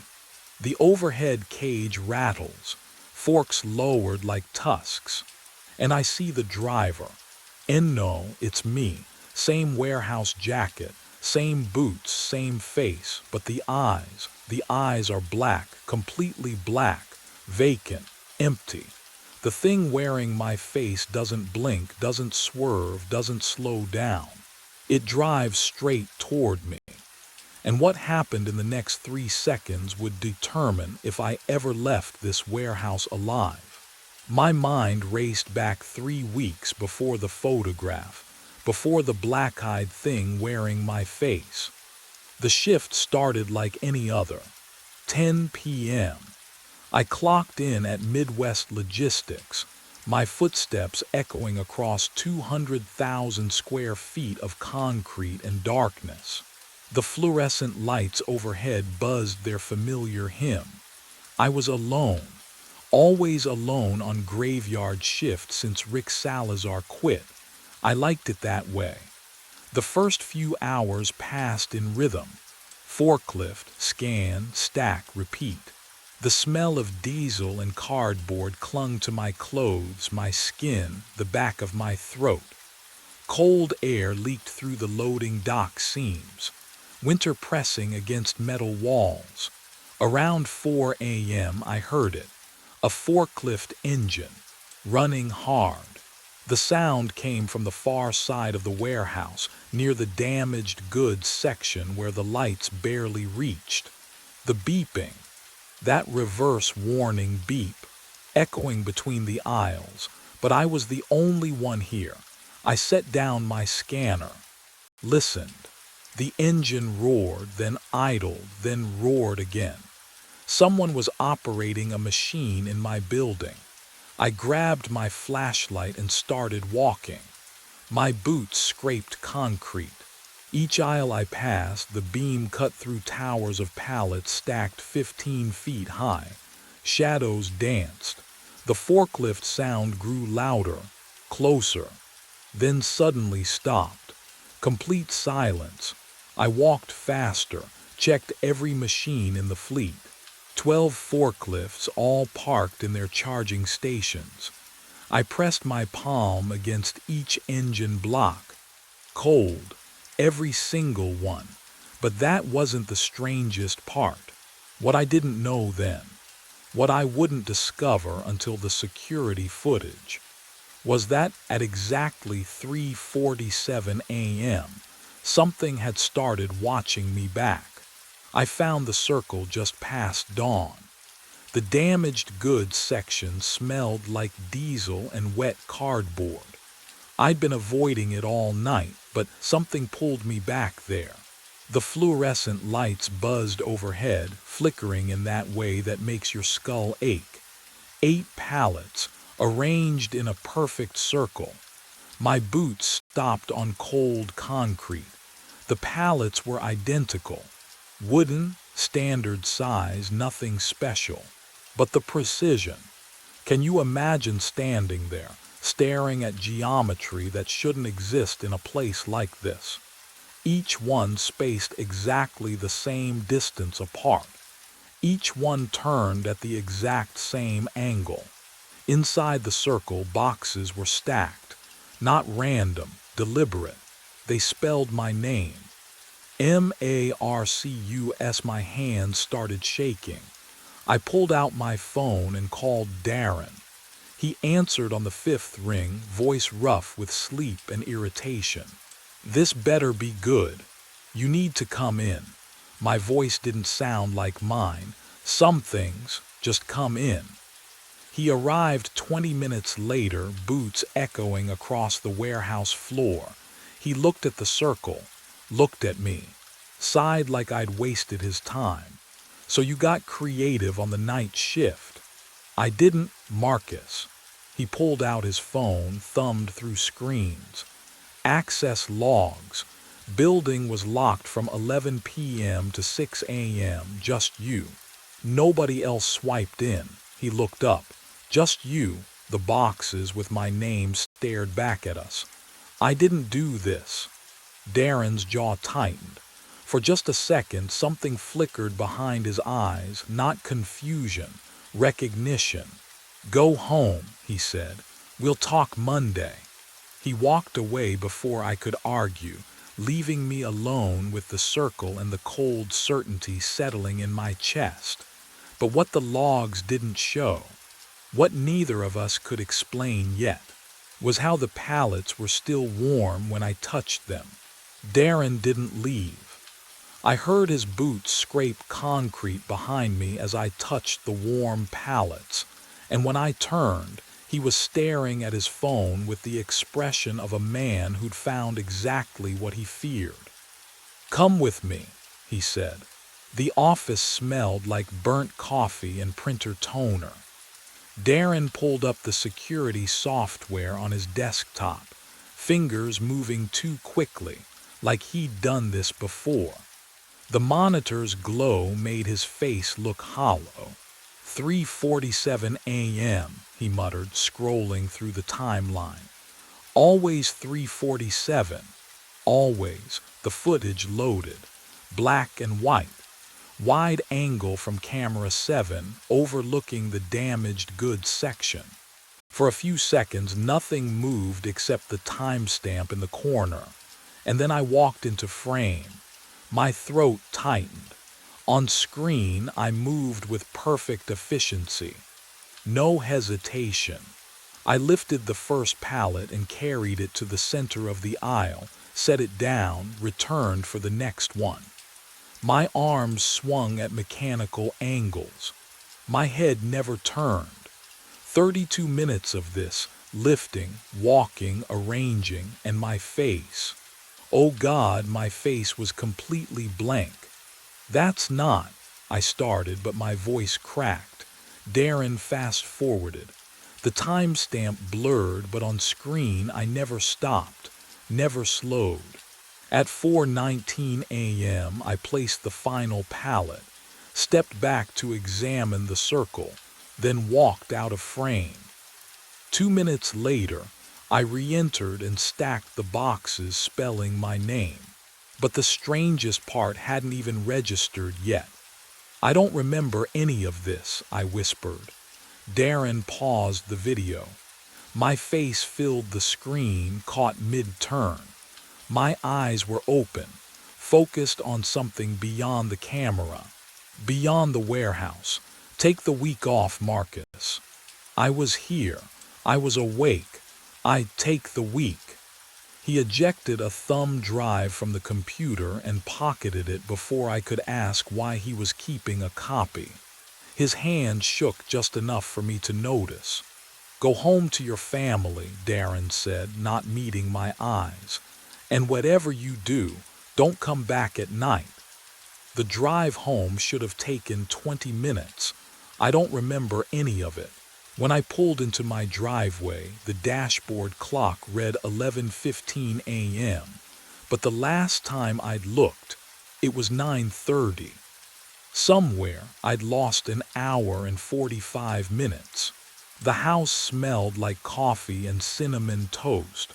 Warm, safe, everything the warehouse wasn't. Kelly stood at the kitchen counter, still in her scrubs from her shift. She turned when I walked in and her face did that thing. That careful arrangement of concern trying to look casual. You're home early, she said. I set my keys on the counter. Darren gave me the week off. Gave you off or sent you home. My throat tightened. Does it matter? She crossed the small kitchen and touched my arm. Her fingers were warm, too warm, like the difference would burn. Marcus, are you okay? Would you lie to someone you loved if the truth sounded insane? I'm fine, I said. Just tired. Kelly's hand dropped. She studied my face the way nurses do, reading vital signs and expressions. You've been talking in your sleep. Everyone talks in their sleep. Not like this. She moved to the coffee maker, poured me a cup I didn't ask for. The steam curled between us. You've been saying numbers, grid coordinates, B7, F12, over and over for hours. The warehouse grid system. My chest went cold. And, Kelly hesitated. You've been saying your own name just. Marcus, Marcus, Marcus. Like you're trying to remember who you are. I wrapped both hands around the mug to stop them shaking. The heat bit into my palms. What do you say when your subconscious is mapping a building you can't remember walking through? But what Kelly told me next, that changed everything.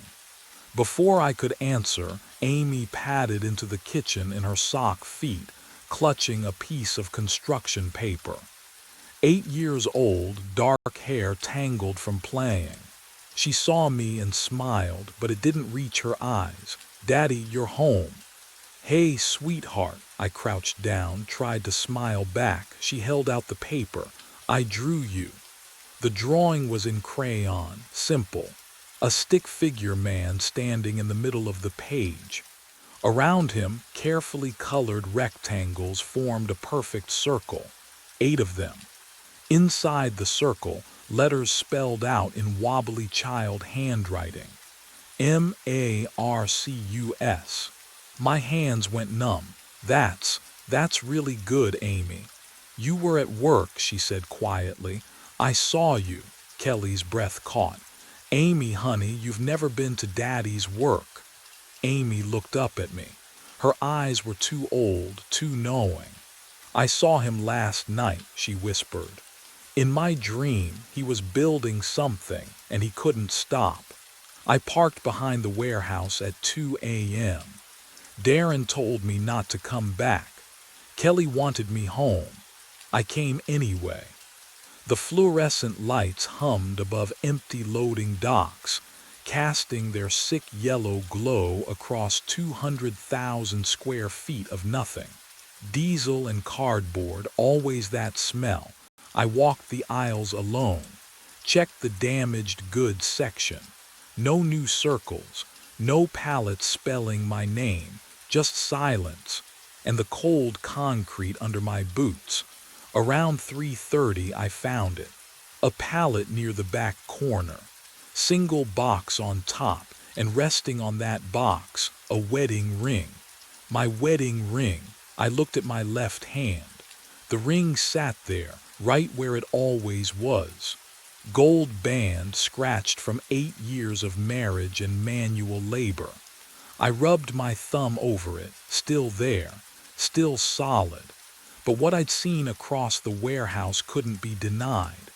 I walked back to the pallet, stood over the ring. It looked identical, same scratches, same worn groove on the inside where my knuckle pressed. Can you imagine finding a piece of yourself in a place it shouldn't be? I picked it up. Warm, not room temperature. Not cold like metal sitting in a 50-degree warehouse all night. Warm like someone had just taken it off their finger. Like body heat still clung to the gold. My hand started shaking. I put the ring in my pocket.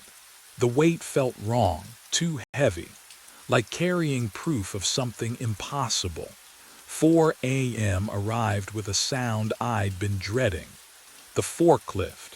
Hydraulic hiss, engine rumble, somewhere deep in the aisles behind me, wheels rolling across concrete. Getting closer. I turned toward the noise, heart hammering against my ribs. And that's when I realized the engine sound wasn't moving toward me anymore. It was circling. The engine stopped. I stood there, breath held, waiting for the hydraulic hiss, the crunch of tires on concrete. Nothing. Silence pressed against my eardrums harder than the noise had. The fluorescent lights buzzed overhead, suddenly too loud, and I realized the forklift had vanished as impossibly as it had appeared. My legs trembled as I moved toward the back corner where the sound had been circling. The duplicate ring in my pocket knocked against my thigh with each step, a warm reminder that something was deeply, horribly wrong. That's when I saw it. A new circle. 8 pallets arranged in perfect geometry, but this time, different. Inside sat a blue sleeping bag, unrolled and rumpled. A pillow with a visible head impression. And propped against a cardboard box, a framed photograph. I knew that photo. I'd taken it yesterday morning in our kitchen. Kelly laughing at something Amy said, sunlight catching her hair just right. I'd snapped it with my phone while pouring coffee, a stolen moment before my shift. But what I found made my throat close. The frame was real. Glass cold against my shaking fingers. Professional print, not some warehouse printer. I fumbled for my phone, swiped to my camera roll. The photo was still there. Same image. Never sent, never uploaded, never printed. Someone had gone into my phone, into my kitchen. Someone had printed this, framed it, brought it here. The sleeping bag smelled like home, that lavender fabric softener Kelly uses. Not diesel, not cardboard, home. I pressed my palm to the pillow, still warm. Someone was living here, in this warehouse, in these circles. Can you imagine the moment you realize the truth? When your mind fights what your body already knows. Someone is me. But if I'm standing here now, then where was I yesterday morning when this was printed? I swallowed 4 caffeine pills dry. The bitterness coated my throat, chalky and chemical, burning all the way down. My hands shook as I dropped the bottle onto the break room table, pills rattling like dice in a cup. I wouldn't sleep, couldn't sleep. If I stayed awake, if I watched myself, maybe I'd understand. The security monitor glowed blue in the corner, cycling through 12 camera feeds every 8 seconds. I pulled the metal chair closer, the legs scraping concrete, and sat with my eyes locked on the screen. The time in the corner read 2:18 a.m.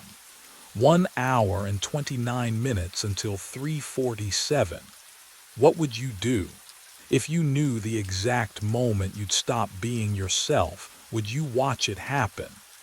The fluorescent lights above me hummed their constant electric prayer. I focused on my breathing, in through the nose, out through the mouth, trying to anchor myself to something real. The monitor flickered. Camera 3 showed the back corner. The circle of pallets sat empty in grainy black and white. Camera 7 showed the break room, showed me, sitting there, staring at the screen. I blinked. On the monitor, I blinked a half second later. The time crawled forward. 3:12, 3:26, 3:39. My heart hammered against my ribs. Cold sweat traced my spine despite the warehouse chill. I leaned closer to the screen until my breath fogged the glass. 3:46, 3:47. On camera 7, I watched myself stand up. My chair, no, the other me's chair, scraped backward. But I was still sitting, still here, still watching. The figure on screen moved toward the door, smooth, mechanical, and then he turned and looked directly at the camera. His eyes were mine, but empty, completely empty. I screamed at the screen. But what I discovered in Darren's office would prove the warehouse had done this before. I don't remember deciding to go into Darren's office, but I'm there. The caffeine hums in my veins like the fluorescent lights overhead, and my hands are already pulling open the metal file cabinet. The drawer screeches. That sound cuts through the warehouse silence, and for a second I freeze, waiting for something to respond. Nothing does. The files smell like old paper and dust. My fingers shake as I flip through personnel folders. Anderson, Chen, Morales. The names blur together until Salazar, Rick. The folder is thicker than the others. I spread it across Darren's desk and the pages whisper against the laminate surface. Employment application, safety certifications, performance reviews, all standard, but then a medical note, stapled. The paper feels brittle under my thumb. Employee experienced severe dissociative episodes during night shifts. Recommended immediate leave. Patient reports lost time, autonomic behavior, inability to recall work activities. My mouth tastes like burnt metal and leftover caffeine. The symptoms match mine, word for word. Have you ever read your own nightmare written in someone else's handwriting? I flipped to the final time card. The ink is faded, but the numbers are clear. Rick Salazar clocked in on March 14th at 11 p.m. The clockout column is blank, but someone, Darren maybe, wrote in pencil at the bottom, found on premises 72 hours later. Unresponsive, refused to leave building. 72 hours, 3 full days and nights. But what made Rick finally stop? That's the question that gnawed at me as I stared at his signature on the separation agreement. The handwriting looked familiar, too familiar. The way he looped his capital R, the same way I did. And that's when I noticed the date Rick quit. 8 months ago. The exact week they assigned me to night shift. I stand in the circle at 3:47 a.m. The warehouse hums around me. That low-frequency vibration in the concrete floor.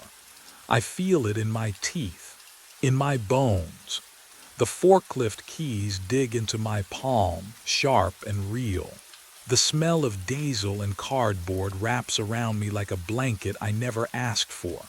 My phone buzzes. Kelly. When are you coming home? Home. The word feels foreign, like a language I used to speak. I look at the pallets surrounding me, 8 of them, perfect spacing. My hands ache to adjust the one on the left, 2 inches counterclockwise. The need crawls under my skin like insects. Can you imagine that? Needing to move boxes more than you need to breathe. But what I understood in that moment would change everything. Rick Salazar stood here too, 8 months ago. He felt this same pull, this same hum. The warehouse found him. And when it finished with him, it threw him away and waited. Waited for me to take the night shift. Waited for 3:47 a.m. I wasn't special. I was just available. My phone buzzes again. Amy drew you another picture today. Please come home, Amy. I remember her last drawing on the fridge. Daddy surrounded by boxes, the boxes forming a circle. She saw this coming before I did. Kids always know, don't they? They see the truth adults refuse to acknowledge. And that's when I realized what Rick never did. The warehouse doesn't keep you. You keep yourself. I dropped the keys. They clattered on the cold concrete, the sound echoing through 200,000 square feet of empty space. My hand found my phone instead. On my way, I typed. The hum grew louder, angry maybe, or maybe just indifferent. I walked toward the exit. Each step felt like tearing duct tape off skin. Behind me, the circle waited for someone else. It always does. The man at my desk is wearing my face. I press my palm against the security office window. The glass is cold. Too cold for October. My breath doesn't fog it. That should bother me more than it does, but I can't stop staring at him. At me, slumped over the desk like he fell asleep mid-shift, except his eyes are wide open, staring at the door. At me. The fluorescent lights inside hum at a frequency that makes my teeth ache. I've worked this graveyard shift for 3 years. I know every sound in this garage, but this is wrong, like a violin string tuned half a step flat. I reach for the door handle. My hand passes through the first time. No, not through. I missed. My depth perception is off. I try again, slower. The metal is ice against my skin, and when I pull, the door doesn't budge. Locked from the inside, but I can see my keys. Right there on the corpse's belt. Same carabiner. Same Swiss Army knife attached. Same brass key to my apartment that I've been meaning to replace because the teeth are worn down. What would you do? If you saw yourself dead, I should call someone. 911, my supervisor, anyone. But my radio hangs silent at my hip, and when I reach for my phone, I don't remember where I left it. The thought slips away like water through fingers. The body's chest doesn't move. No rise, no fall. But here's what makes my stomach drop: the wedding ring tan line on his left hand. I got divorced 2 years ago. Haven't worn the ring since. But the pale band of skin is there on both of us. Identical. His eyes haven't blinked once. I tap the window once, twice. The sound echoes wrong in the concrete space, like it's traveling through water instead of air. The corpse doesn't react, but I swear his pupils shift, just a fraction, tracking toward the sound. The air smells like hospital disinfectant mixed with gasoline. And that's when I notice the time clock on the wall behind him. The red digital display blinks. 2:11 a.m., 2:11, 2:11, over and over. The same moment. Frozen. But what I saw next made me realize the clock wasn't broken at all. My mind fractured backward to 11 p.m. The time clock's green light blinked as I swiped my badge. Same fluorescent hum I'd heard 500 times before. Same coffee smell from the pot I'd started 3 hours into every graveyard shift for the past 2 years. Same concrete chill seeping through my boots. Normal. Everything felt normal. I poured the coffee into my thermos, the steam curling up in that familiar way. Took a sip. The liquid hit my tongue and, wrong, metallic, like I'd bitten the inside of my cheek, like blood pooling in my mouth. I swallowed anyway, told myself it was just the new filter, maybe rust in the pipes. But the taste clung to my teeth, coating them in copper. I walked to the security booth, sat down in the worn chair that knew the shape of my body, turned on the monitors.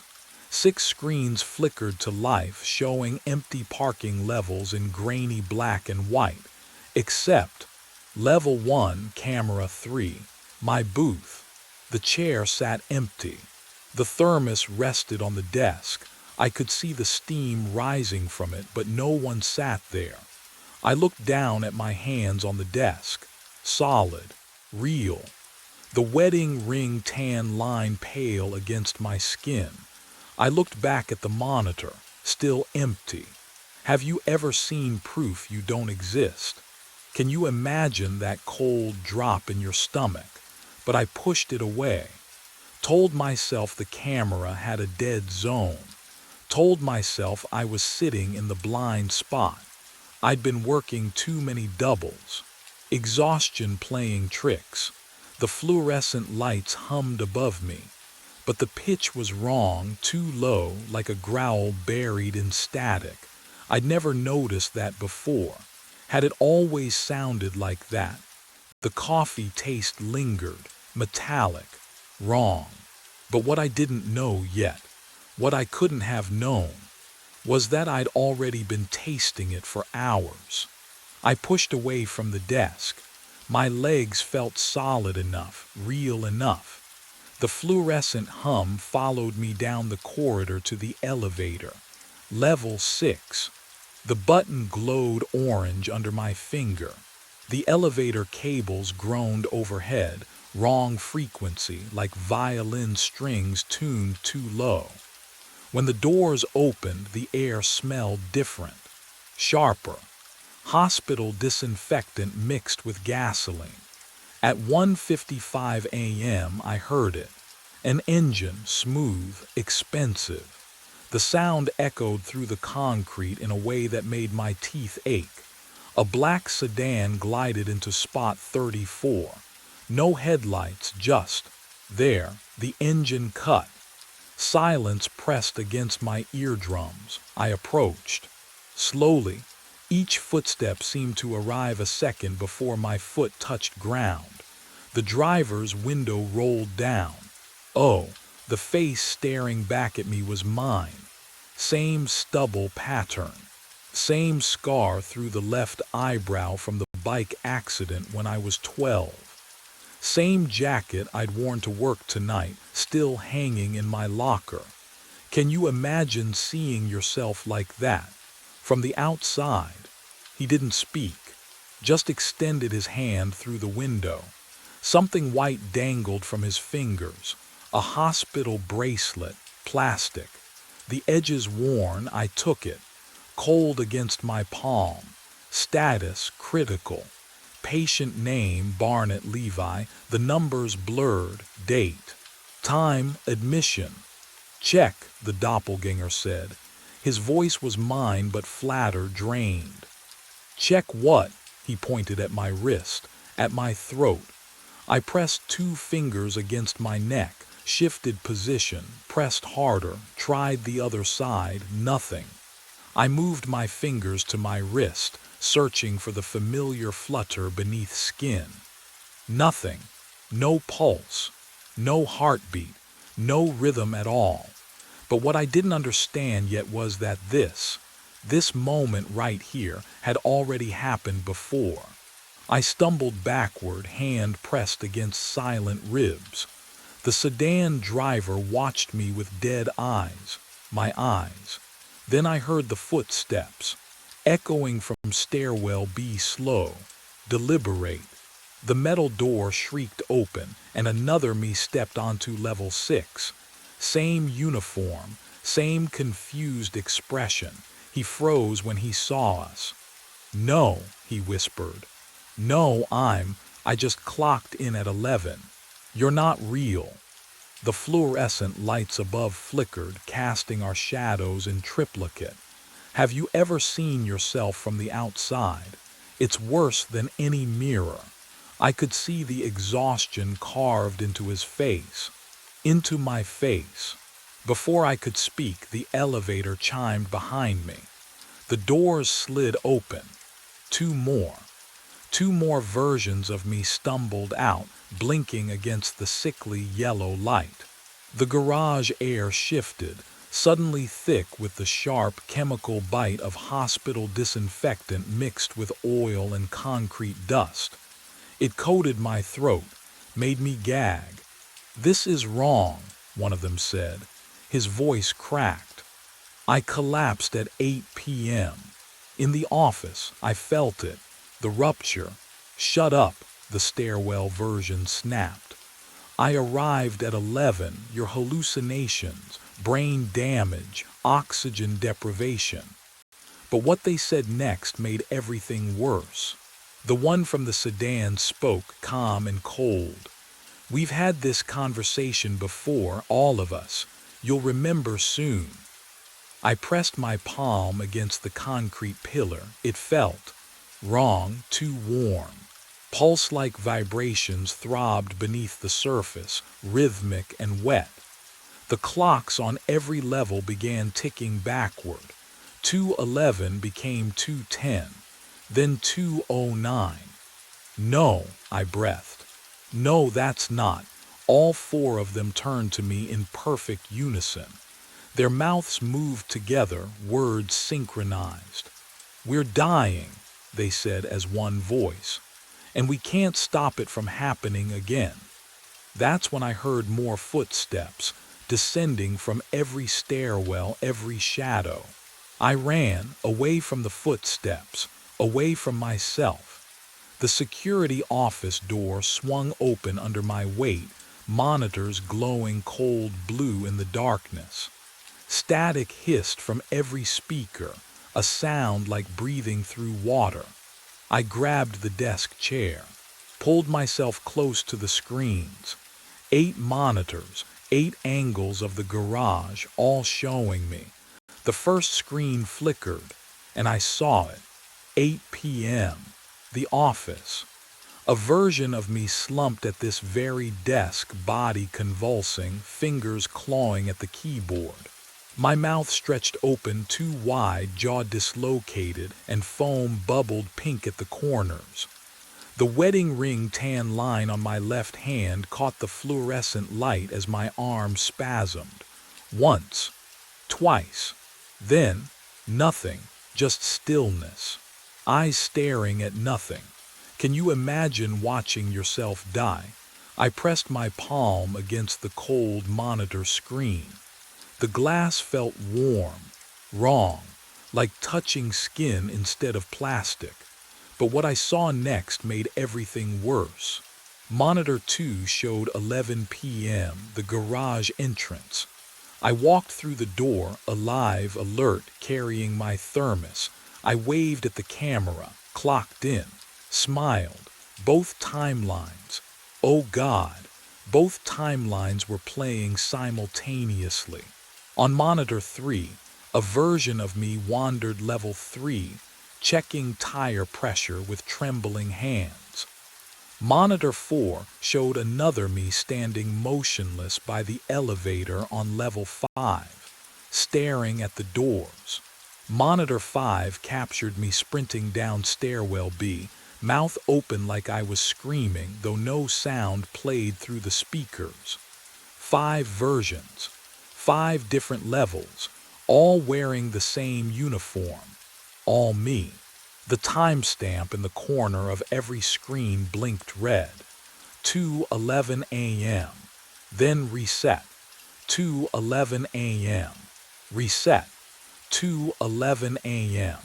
An infinite loop burning into the pixels, the numbers searing themselves into my vision until I couldn't look away.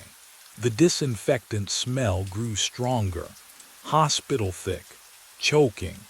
And that's when I noticed what was inside my locker. My locker door swings open with a metallic groan. Inside, papers, medical documents I've never seen before, stacked in a manila folder that smells faintly of antiseptic. My hands shake as I lift them out. The paper feels too smooth, too clinical. Neurology Department, Northwest Medical Center. Patient name, Barnett Levi. Brain aneurysm. Cerebral. High rupture risk. The words blur together, but the date stamps sharp and clear. 3 weeks ago. Diagnosis date printed in red ink at the top. Below that, appointment reminders I never kept. Follow-up consultations marked MISSCD in angry capital letters. I didn't remember any of this, but I did, didn't I? The voicemail icon blinks on my phone, still clutched in my other hand. 23 messages. I scroll back through the dates. Dr. Sarah Chen, over and over. Her name repeating like a prayer I refuse to hear. My thumb hovers over the oldest one from 3 weeks ago. I press play. Mr. Barnett, this is Dr. Chen from Neurology. Your scan results are concerning. We need you in for surgery. Consult immediately. This isn't something you can postpone. Please call me back. Her voice sounds desperate, professional but fraying at the edges. But what came next made my blood run cold. I remember now. The notification lighting up my screen during a double shift. I'd swiped it away, deleted it, clocked in for overtime instead. The garage needed coverage. I needed the money. What would you have done? Chosen your health? Or chosen not to lose everything you'd already sacrificed for? I stumble backward, away from the locker, away from the evidence of my own stupid, stubborn denial. The elevator. I need out. Now. I slam my palm against the call button and the doors slide open immediately, too immediately. I step inside. The floor lurches beneath me as the car descends. Then it stops. Not at a floor, between them. The cables hum. Wrong. A frequency that vibrates in my teeth, in my skull. The walls feel close, too close. And the air, oh God, the air smells like blood and disinfectant. The lights flicker once, twice, and something wet drips from the ceiling onto my shoulder. The elevator shuddered and opened. Level 6. The doors split apart with a mechanical groan that sounded almost relieved, as if the machine itself had been holding its breath. I stumbled forward onto the concrete, gasping, tasting copper and exhaust fumes mixing in the back of my throat. The fluorescent lights buzzed overhead, but softer now, rhythmic, like a pulse. They were waiting for me, all of them. 4 versions of myself stood in a semicircle around spot 34. The black sedan sat silent in the center, engine cooling with soft metallic clicks. Each version wore the same uniform, the same exhausted expression, the same wedding ring tan line on the same left hand. They turned as one, stared at me with my own eyes. I opened my mouth to speak. We are neurons misfiring. The words came from all of them, from me. A chorus of fractured voices speaking in perfect unison, overlapping at the edges like radio static bleeding between stations. Can you imagine hearing your own voice split into harmony with itself? It's not an echo, it's recognition. The garage is the space between synapses. I stepped back. The concrete wall behind me felt wrong, warm. Not the cold cement it should be. I pressed my palm against it and felt something beneath the surface. A rhythm, slow and wet. But what they said next made my knees buckle. Spot 34 is the aneurysm rupture point. The black sedan is the ambulance we never reached. I looked down at the concrete. It wasn't gray anymore. It pulsed, contracted. The texture rippled like living tissue, veined and slick, the color of brain matter under surgical lights. The entire floor breathed beneath my feet. The walls exhaled moisture, wet, gray, alive, and I understood we were still inside my skull. The doppelganger from the sedan stepped closer, shoes silent on the wet concrete. His mouth moved. My mouth. Same lips, same scar on the lower one from biting during stress. You have 2 options, he said. His voice was mine but emptied out. Hollow.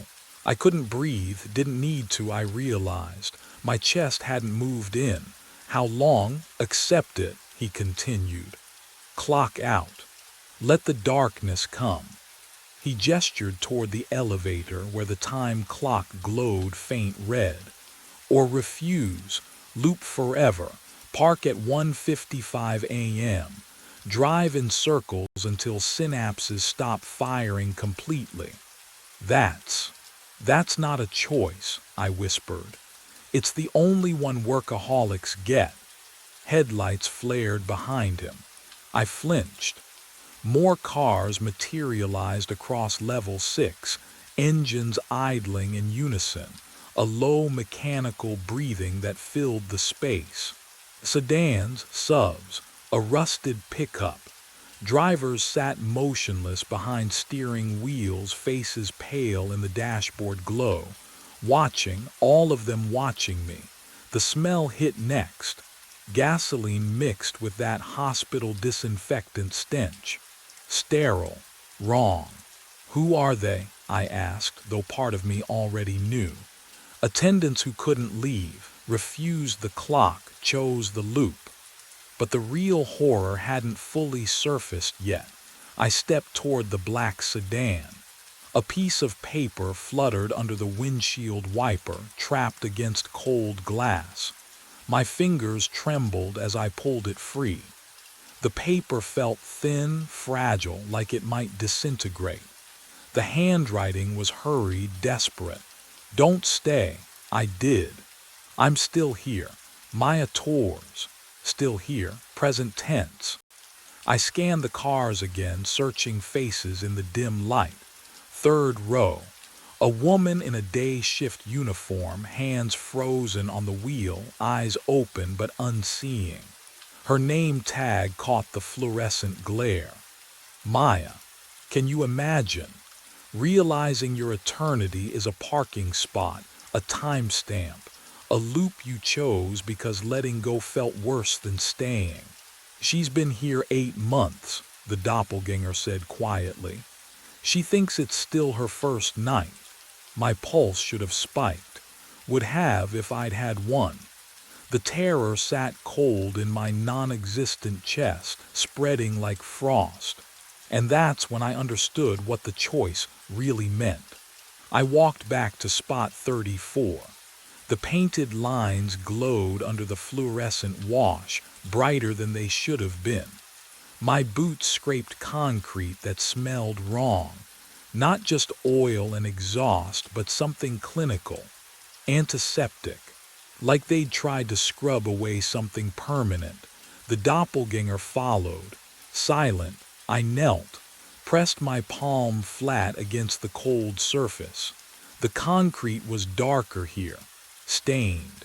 Not just one shape, layered rings like tree growth, each a different timeline of something spilled. How many? My voice cracked. 12 attendants. He stood over me, hands in pockets. Heart attack, stroke, aneurysm. All died right here. All chose overtime over doctors. I stood. The idle engines behind me pulsed in rhythm. 1, 2, 3. Heartbeats I didn't have anymore. But what I found next made the air leave my lungs completely. I moved to the garage's edge, where the concrete barrier overlooked downtown. The city sprawled below, every window lit, every street visible. Traffic lights blinked yellow.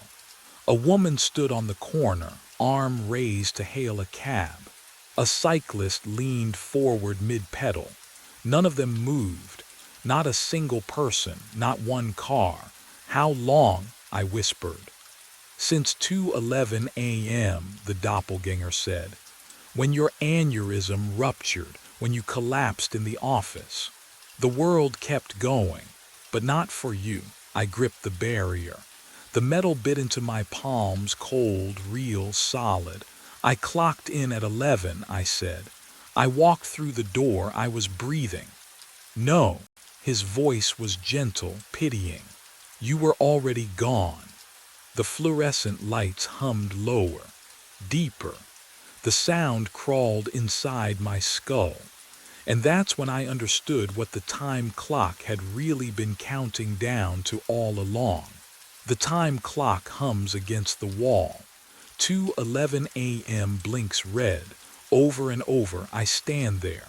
How long? Minutes. Hours. Time doesn't work the same when you're already dead. My hand hovers over the button. Punch out, accept the darkness, let my neurons finally stop misfiring. Or punch in. Loop forever. Become the black sedan driver warning the next one who refuses to let go. The metal feels cold under my fingertip. Real. More real than anything since I collapsed at this desk. Can you imagine choosing your own eternity? Knowing the choice is final. I think about Maya Tours, about the 12 others who stayed, about the version of me who tried to warn himself and failed. I press the button. The screen glitches, pixels scattering like dying synapses. The red numbers fracture into static. The hum stops. Everything stops for a moment. Nothing. Just the smell of concrete and gasoline. Just silence. But what happened next would change everything. The world blinks.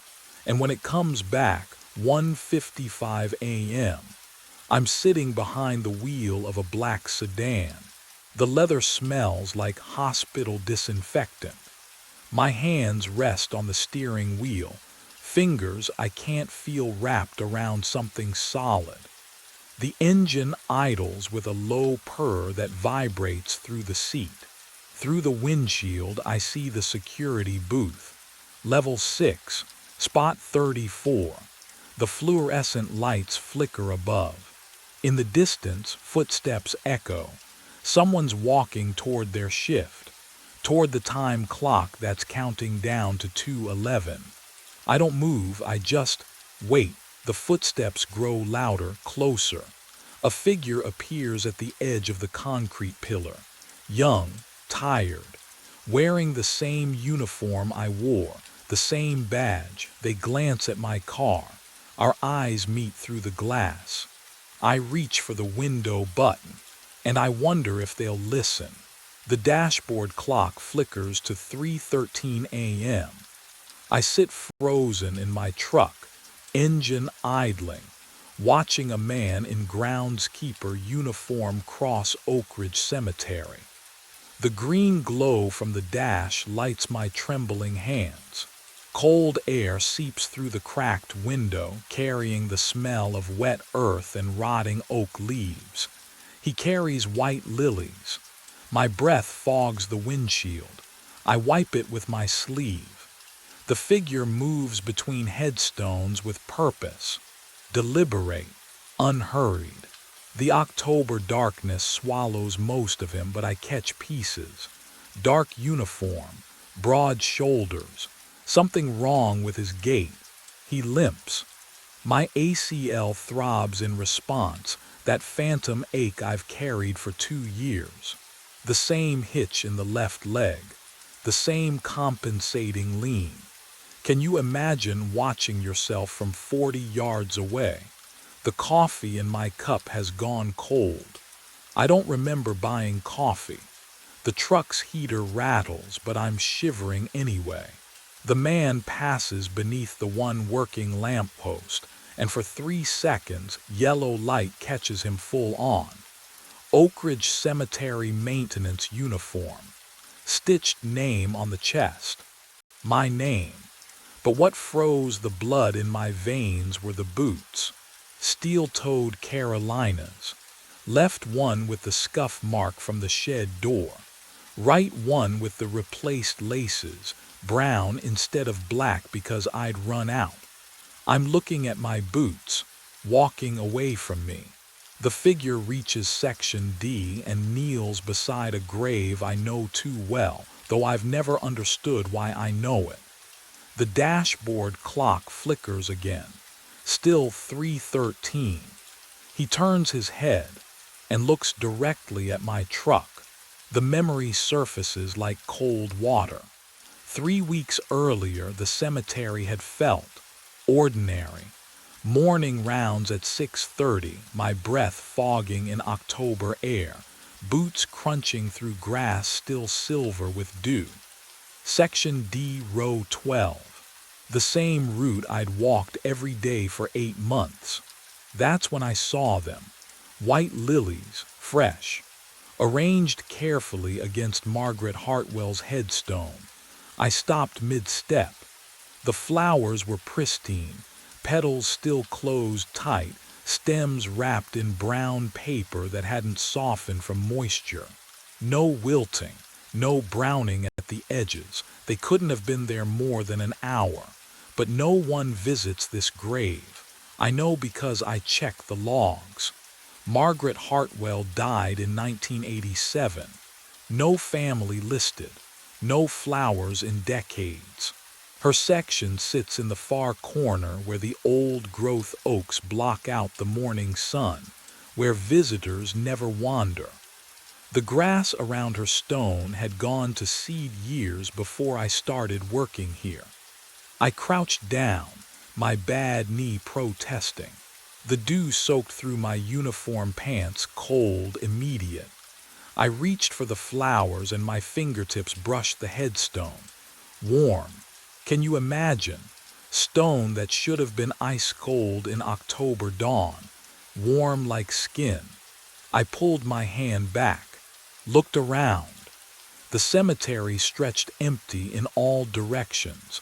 40 acres of silence broken only by the distant hum of the highway. No tire tracks on the access road. No footprints in the dew except my own trail leading here. The lilies had simply appeared. I picked them up. The paper crinkled too loudly in the quiet. No card, no ribbon, just flowers that shouldn't exist, left on a grave no one remembered. But what I didn't know then, what I couldn't have known, was that this was only the beginning. I carried them back to the shed, my limp more pronounced on the uneven ground. The stone building smelled like earth and old coffee. I set the lilies on the desk and stared at them under the dusty window light. My hands were shaking. I told myself it was nothing. A mistake. Someone visiting the wrong grave in the dark. I'd find an explanation in the visitor logs, in the security notes Patricia left. There had to be a reason. There had to be, but when I checked the logs, nothing. The cemetery had been locked since 8 p.m. the night before. No cars, no entry, no one. I looked at the flowers again. The brown paper had darkened where my wet fingers had gripped it. The lilies sat perfectly still, their scent wrong somehow, too sweet, too thick, like they'd been grown in a place where normal rules didn't apply. That's when the real questions started crawling into my mind. Questions I should have asked right then. Questions that might have changed everything if I'd been braver, smarter, more willing to see what was already right in front of me. Who brings flowers to the forgotten dead? And why did the stone feel warm? But I didn't investigate that morning. Didn't go back to the grave. I threw the flowers in the trash behind the shed and tried to forget about them. Tried to convince myself it was nothing. Because the alternative, that something impossible had happened in my cemetery on my watch, was too much to accept. The next morning, the lilies were there again. Day 3, the lilies were back. I stood in section D at dawn, staring at the white petals against the gray stone. Fresh, perfect, like someone had placed them minutes before I arrived. My breath misted in the October cold, but when I knelt and pressed my palm to Margaret Hartwell's headstone, warmth radiated through the granite. I jerked my hand back. No footprints in the frost. No tire tracks on the access road. I'd checked the gate lock myself the night before, rusted shut, same as always. Day 4, day 5, day 6. Every morning the flowers returned. I stopped removing them. Instead, I checked the visitor logs going back 2 months. Empty pages. I reviewed the security camera footage from the main entrance. Grainy, useless, showing nothing but deer and wind-blown leaves. Patricia gave me a concerned look when I asked about night maintenance schedules, but I didn't explain. How could I? Have you ever felt watched by the past? That weight between your shoulder blades like eyes you can't see. I started spending my lunch breaks in the basement archive beneath the shed. Moldy file boxes stacked to the ceiling, a single bulb swinging overhead. The smell of damp paper and earth clung to everything. I found Margaret Hartwell's burial record in a water-stained ledger. Died October 1987, age 34, no surviving family listed, no service held. 38 years in the ground. Alone. But someone remembered her. Someone who left no trace. That night I returned to the grave after my shift ended. The stone was warm again. And this time I caught it. A scent, faint as a whisper, threading through the cold air. Lilac perfume. And that's when I realized. The flowers weren't the real message. I drove to the hardware store at noon. My hands shook mounting the camera to the oak tree, the metal cold enough to burn my palms. The screws kept slipping. My ACL throbbed with each shift of weight, that deep ache that never really leaves. I angled the lens toward Margaret Hartwell's headstone 20 feet away. The stone looked ordinary in daylight, gray, weathered, dead, but I'd felt the warmth. I limped back to the shed and tested the monitor.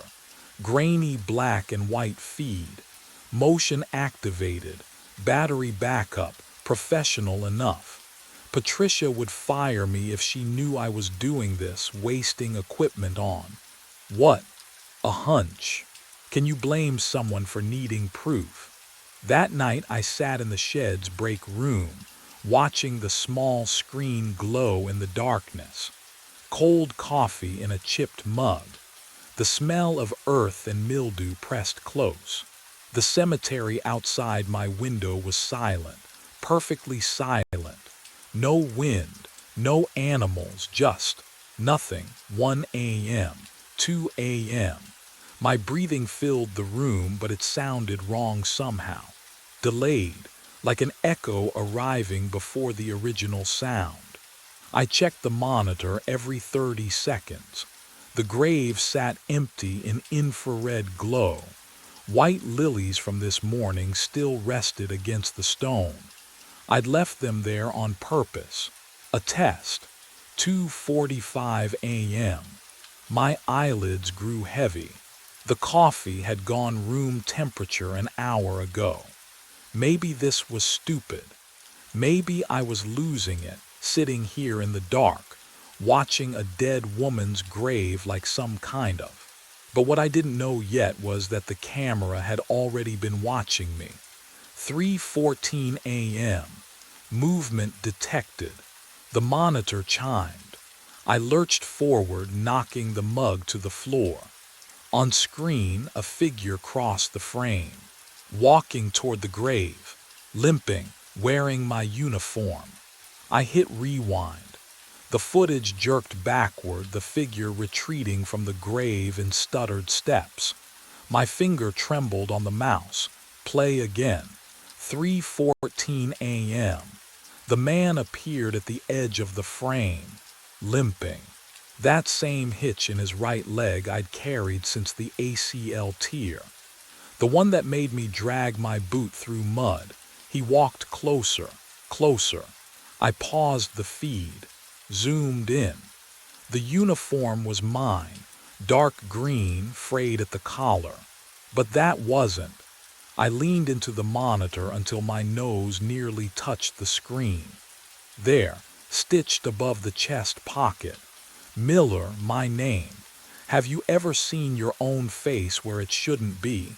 Not a reflection. Not a photograph you forgot taking. Something else. Something wrong. I zoomed further. The pixels fractured into gray squares, but the features held. My jawline, my receding hairline, the scar through my left eyebrow from a childhood fall. My hands were slick, cold. I wiped them on my jeans and clicked forward frame by frame. The figure bent, placed white lilies on the stone, then stood, motionless. The timestamp crawled forward. 8 minutes. He never moved. Just stared down at Margaret Hartwell's grave like he was waiting for permission to leave. But the worst detail was still hidden in the footage. I scrubbed to the end. 3:22 a.m. The figure turned and limped back toward the shed, toward the camera. His face filled the frame for one perfect second before the motion sensor timed out. It wasn't just similar. It was identical. The coffee I'd been nursing all night surged up my throat. I lunged for the trash can, gripping the cold metal rim as bile splashed against crumpled receipts. The smell mixed with stale grounds. My stomach convulsed again and again. When I could breathe, I wiped my mouth with shaking fingers. The basement. The old personnel files Patricia never looked at. If someone was doing this, if this was some sick joke, what I found in those files would make this look merciful. The basement stairs creaked beneath my boots. Each step down felt like descending into cold water, the temperature dropping with every footfall. The single hanging bulb at the bottom swayed slightly, though I hadn't touched it yet. The smell hit me first. Mold and old paper and something underneath, something sweet and wrong. I pulled the chain. Yellow light spilled across concrete walls lined with metal filing cabinets, their surfaces filmed with decades of dust. Personnel records, 1920s through present day. My hands shook as I pulled open drawer after drawer. The folders were organized by decade, their manila edges soft with age and moisture. 1950s, 1960s, 1970s, 1980s. I flipped through names I didn't recognize, faces faded to sepia ghosts in stapled photographs. Henderson, Kowalski, Marino. My fingers stopped. Aldridge Thomas. The folder felt heavier than it should. I carried it to the rickety card table beneath the bulb and opened it with hands that no longer felt like mine. Employment date, March 4th, 1986. Date of termination, October 19th, 1987. Reason for termination. The words blurred, I blinked. Read them again, deceased, found on premises, my throat closed. I turned the page, incident report, police notation. The handwriting was tight, efficient, bureaucratic. Body discovered 0300 hours by night patrol officer. Location, section D, row 12. Margaret Hartwell gravesite. Time of death estimated, 03:14 a.m. No signs of foul play. Cause of death, cardiac arrest. No next of kin notified. 03:14. The numbers burned. I couldn't breathe, couldn't think. My vision tunneled to the final page clipped inside the folder. Personnel photograph, required for all employees. I lifted it with trembling fingers. The face staring back at me was mine. Same receding hairline, same scar above the left eyebrow, same exhausted eyes. But the date stamp in the corner read April 7th, 1986. And in the margin, someone had written in faded blue ink. He said he'd been here before. I blinked, and the day was gone. My truck sat parked in Section B, engine cold. The sun hung low and orange through skeletal oaks. I was holding my rake, but the pile of leaves at my feet looked hours old, dry and crackling. My ACL throbbed like I'd been walking for miles. I couldn't remember anything after lunch.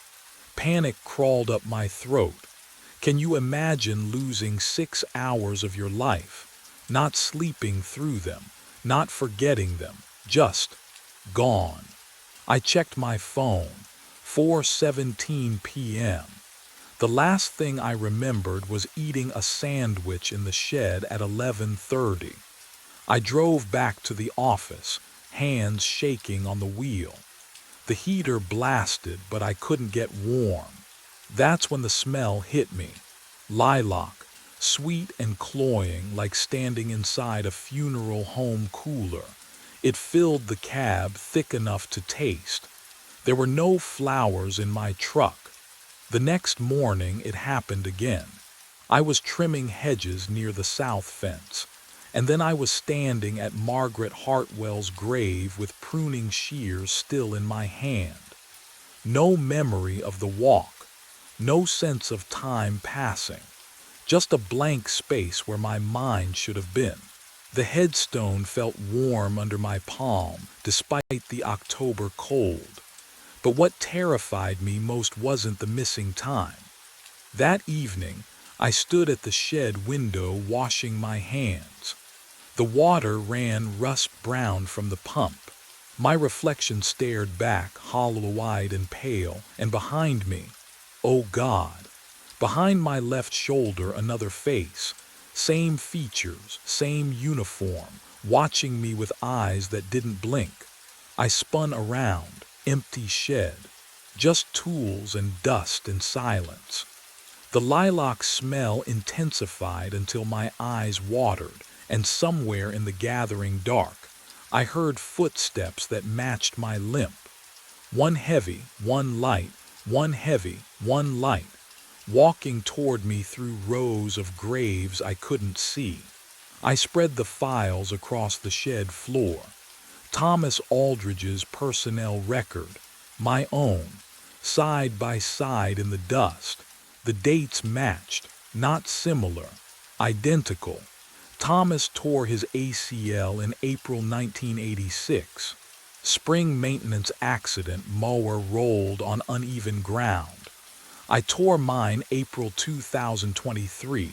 Same month. Same equipment failure. Same everything.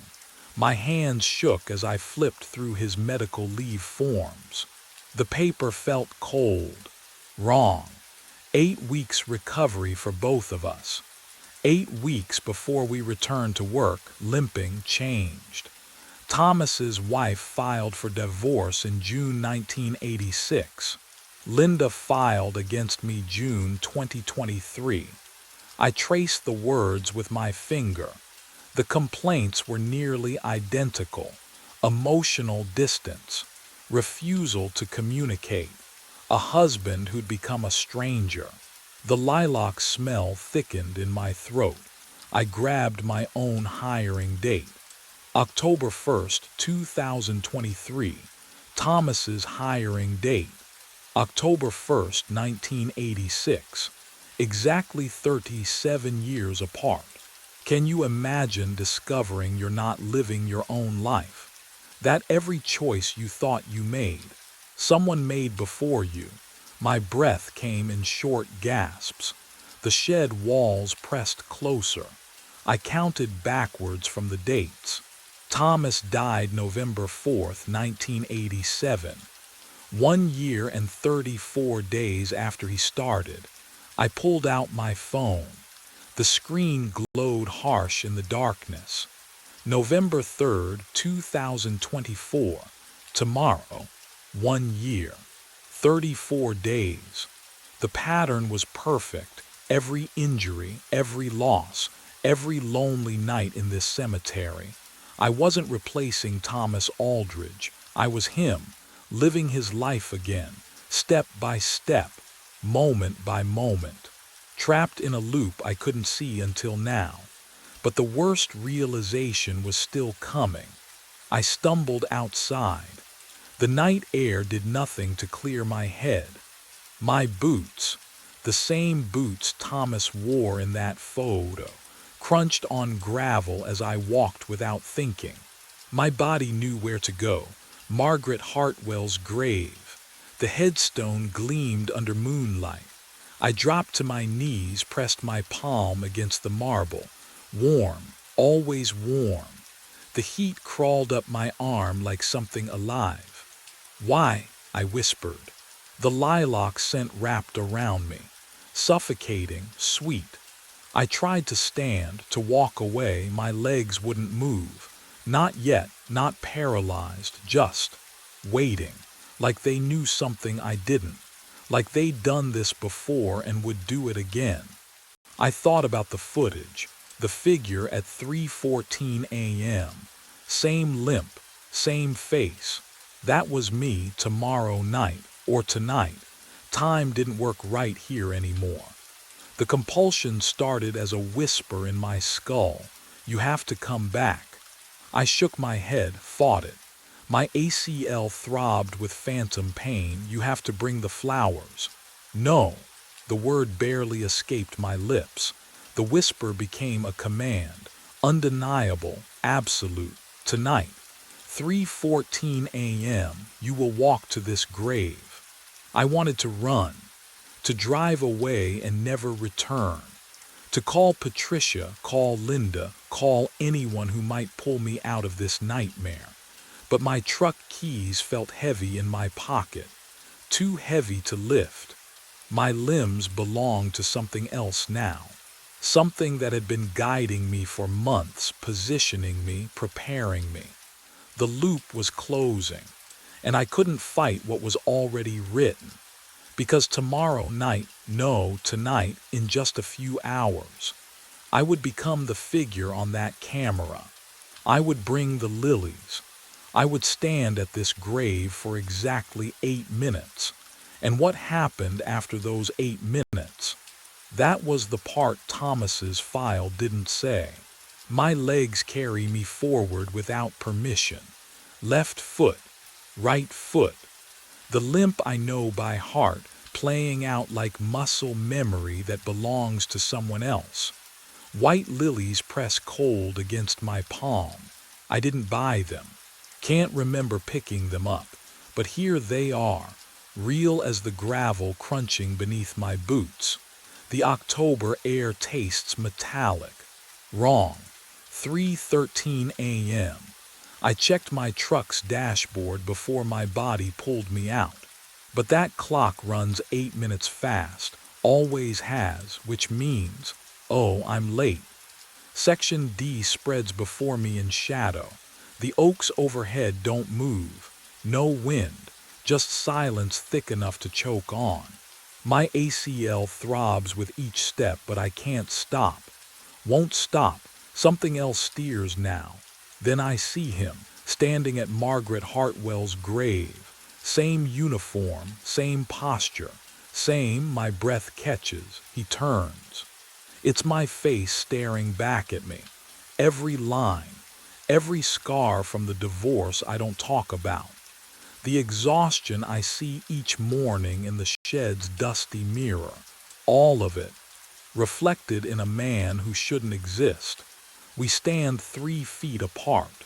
The smell of lilac rises between us, cloying and sweet, though no flowers bloom in October. It coats my throat, makes me want to gag. His lips move. My voice comes out. You are 8 minutes late. The words land like a punch. I try to speak. Can't, my tongue won't obey. He steps closer. Close enough I can see he doesn't blink, doesn't breathe. You know what happens now, he says, still my voice. Still that calm, dead tone, and the terrible thing is, I do.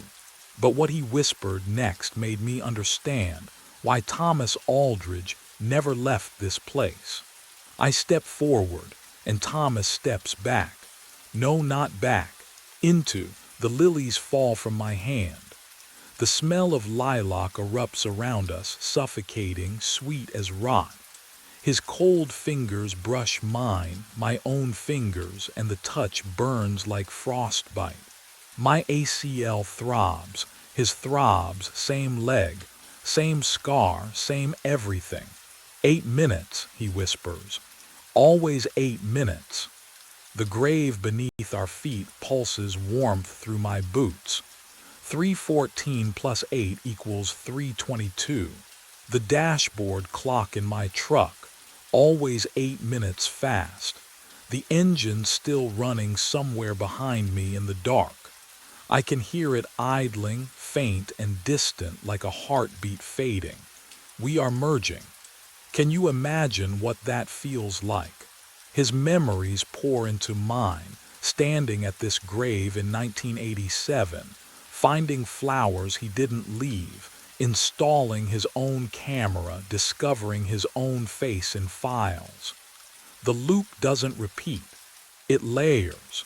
Thomas never left because I am Thomas, and someone before him, and someone before that. But what happened at 3:22 was worse than I'd imagined. The warmth from the stone spreads up through my legs into my chest. My vision blurs. Thomas's face, my face, fades like fog burning off at sunrise. I try to scream. No sound comes. The cemetery swallows me whole. Dawn breaks cold and gray. The new groundskeeper parks his truck near Section D, coffee steaming in his hand. He limps slightly, bad knee from years ago, as he begins his first morning rounds at Oak Ridge. Margaret Hartwell's grave wears fresh white lilies. No footprints in the frost. In the shed, he'll find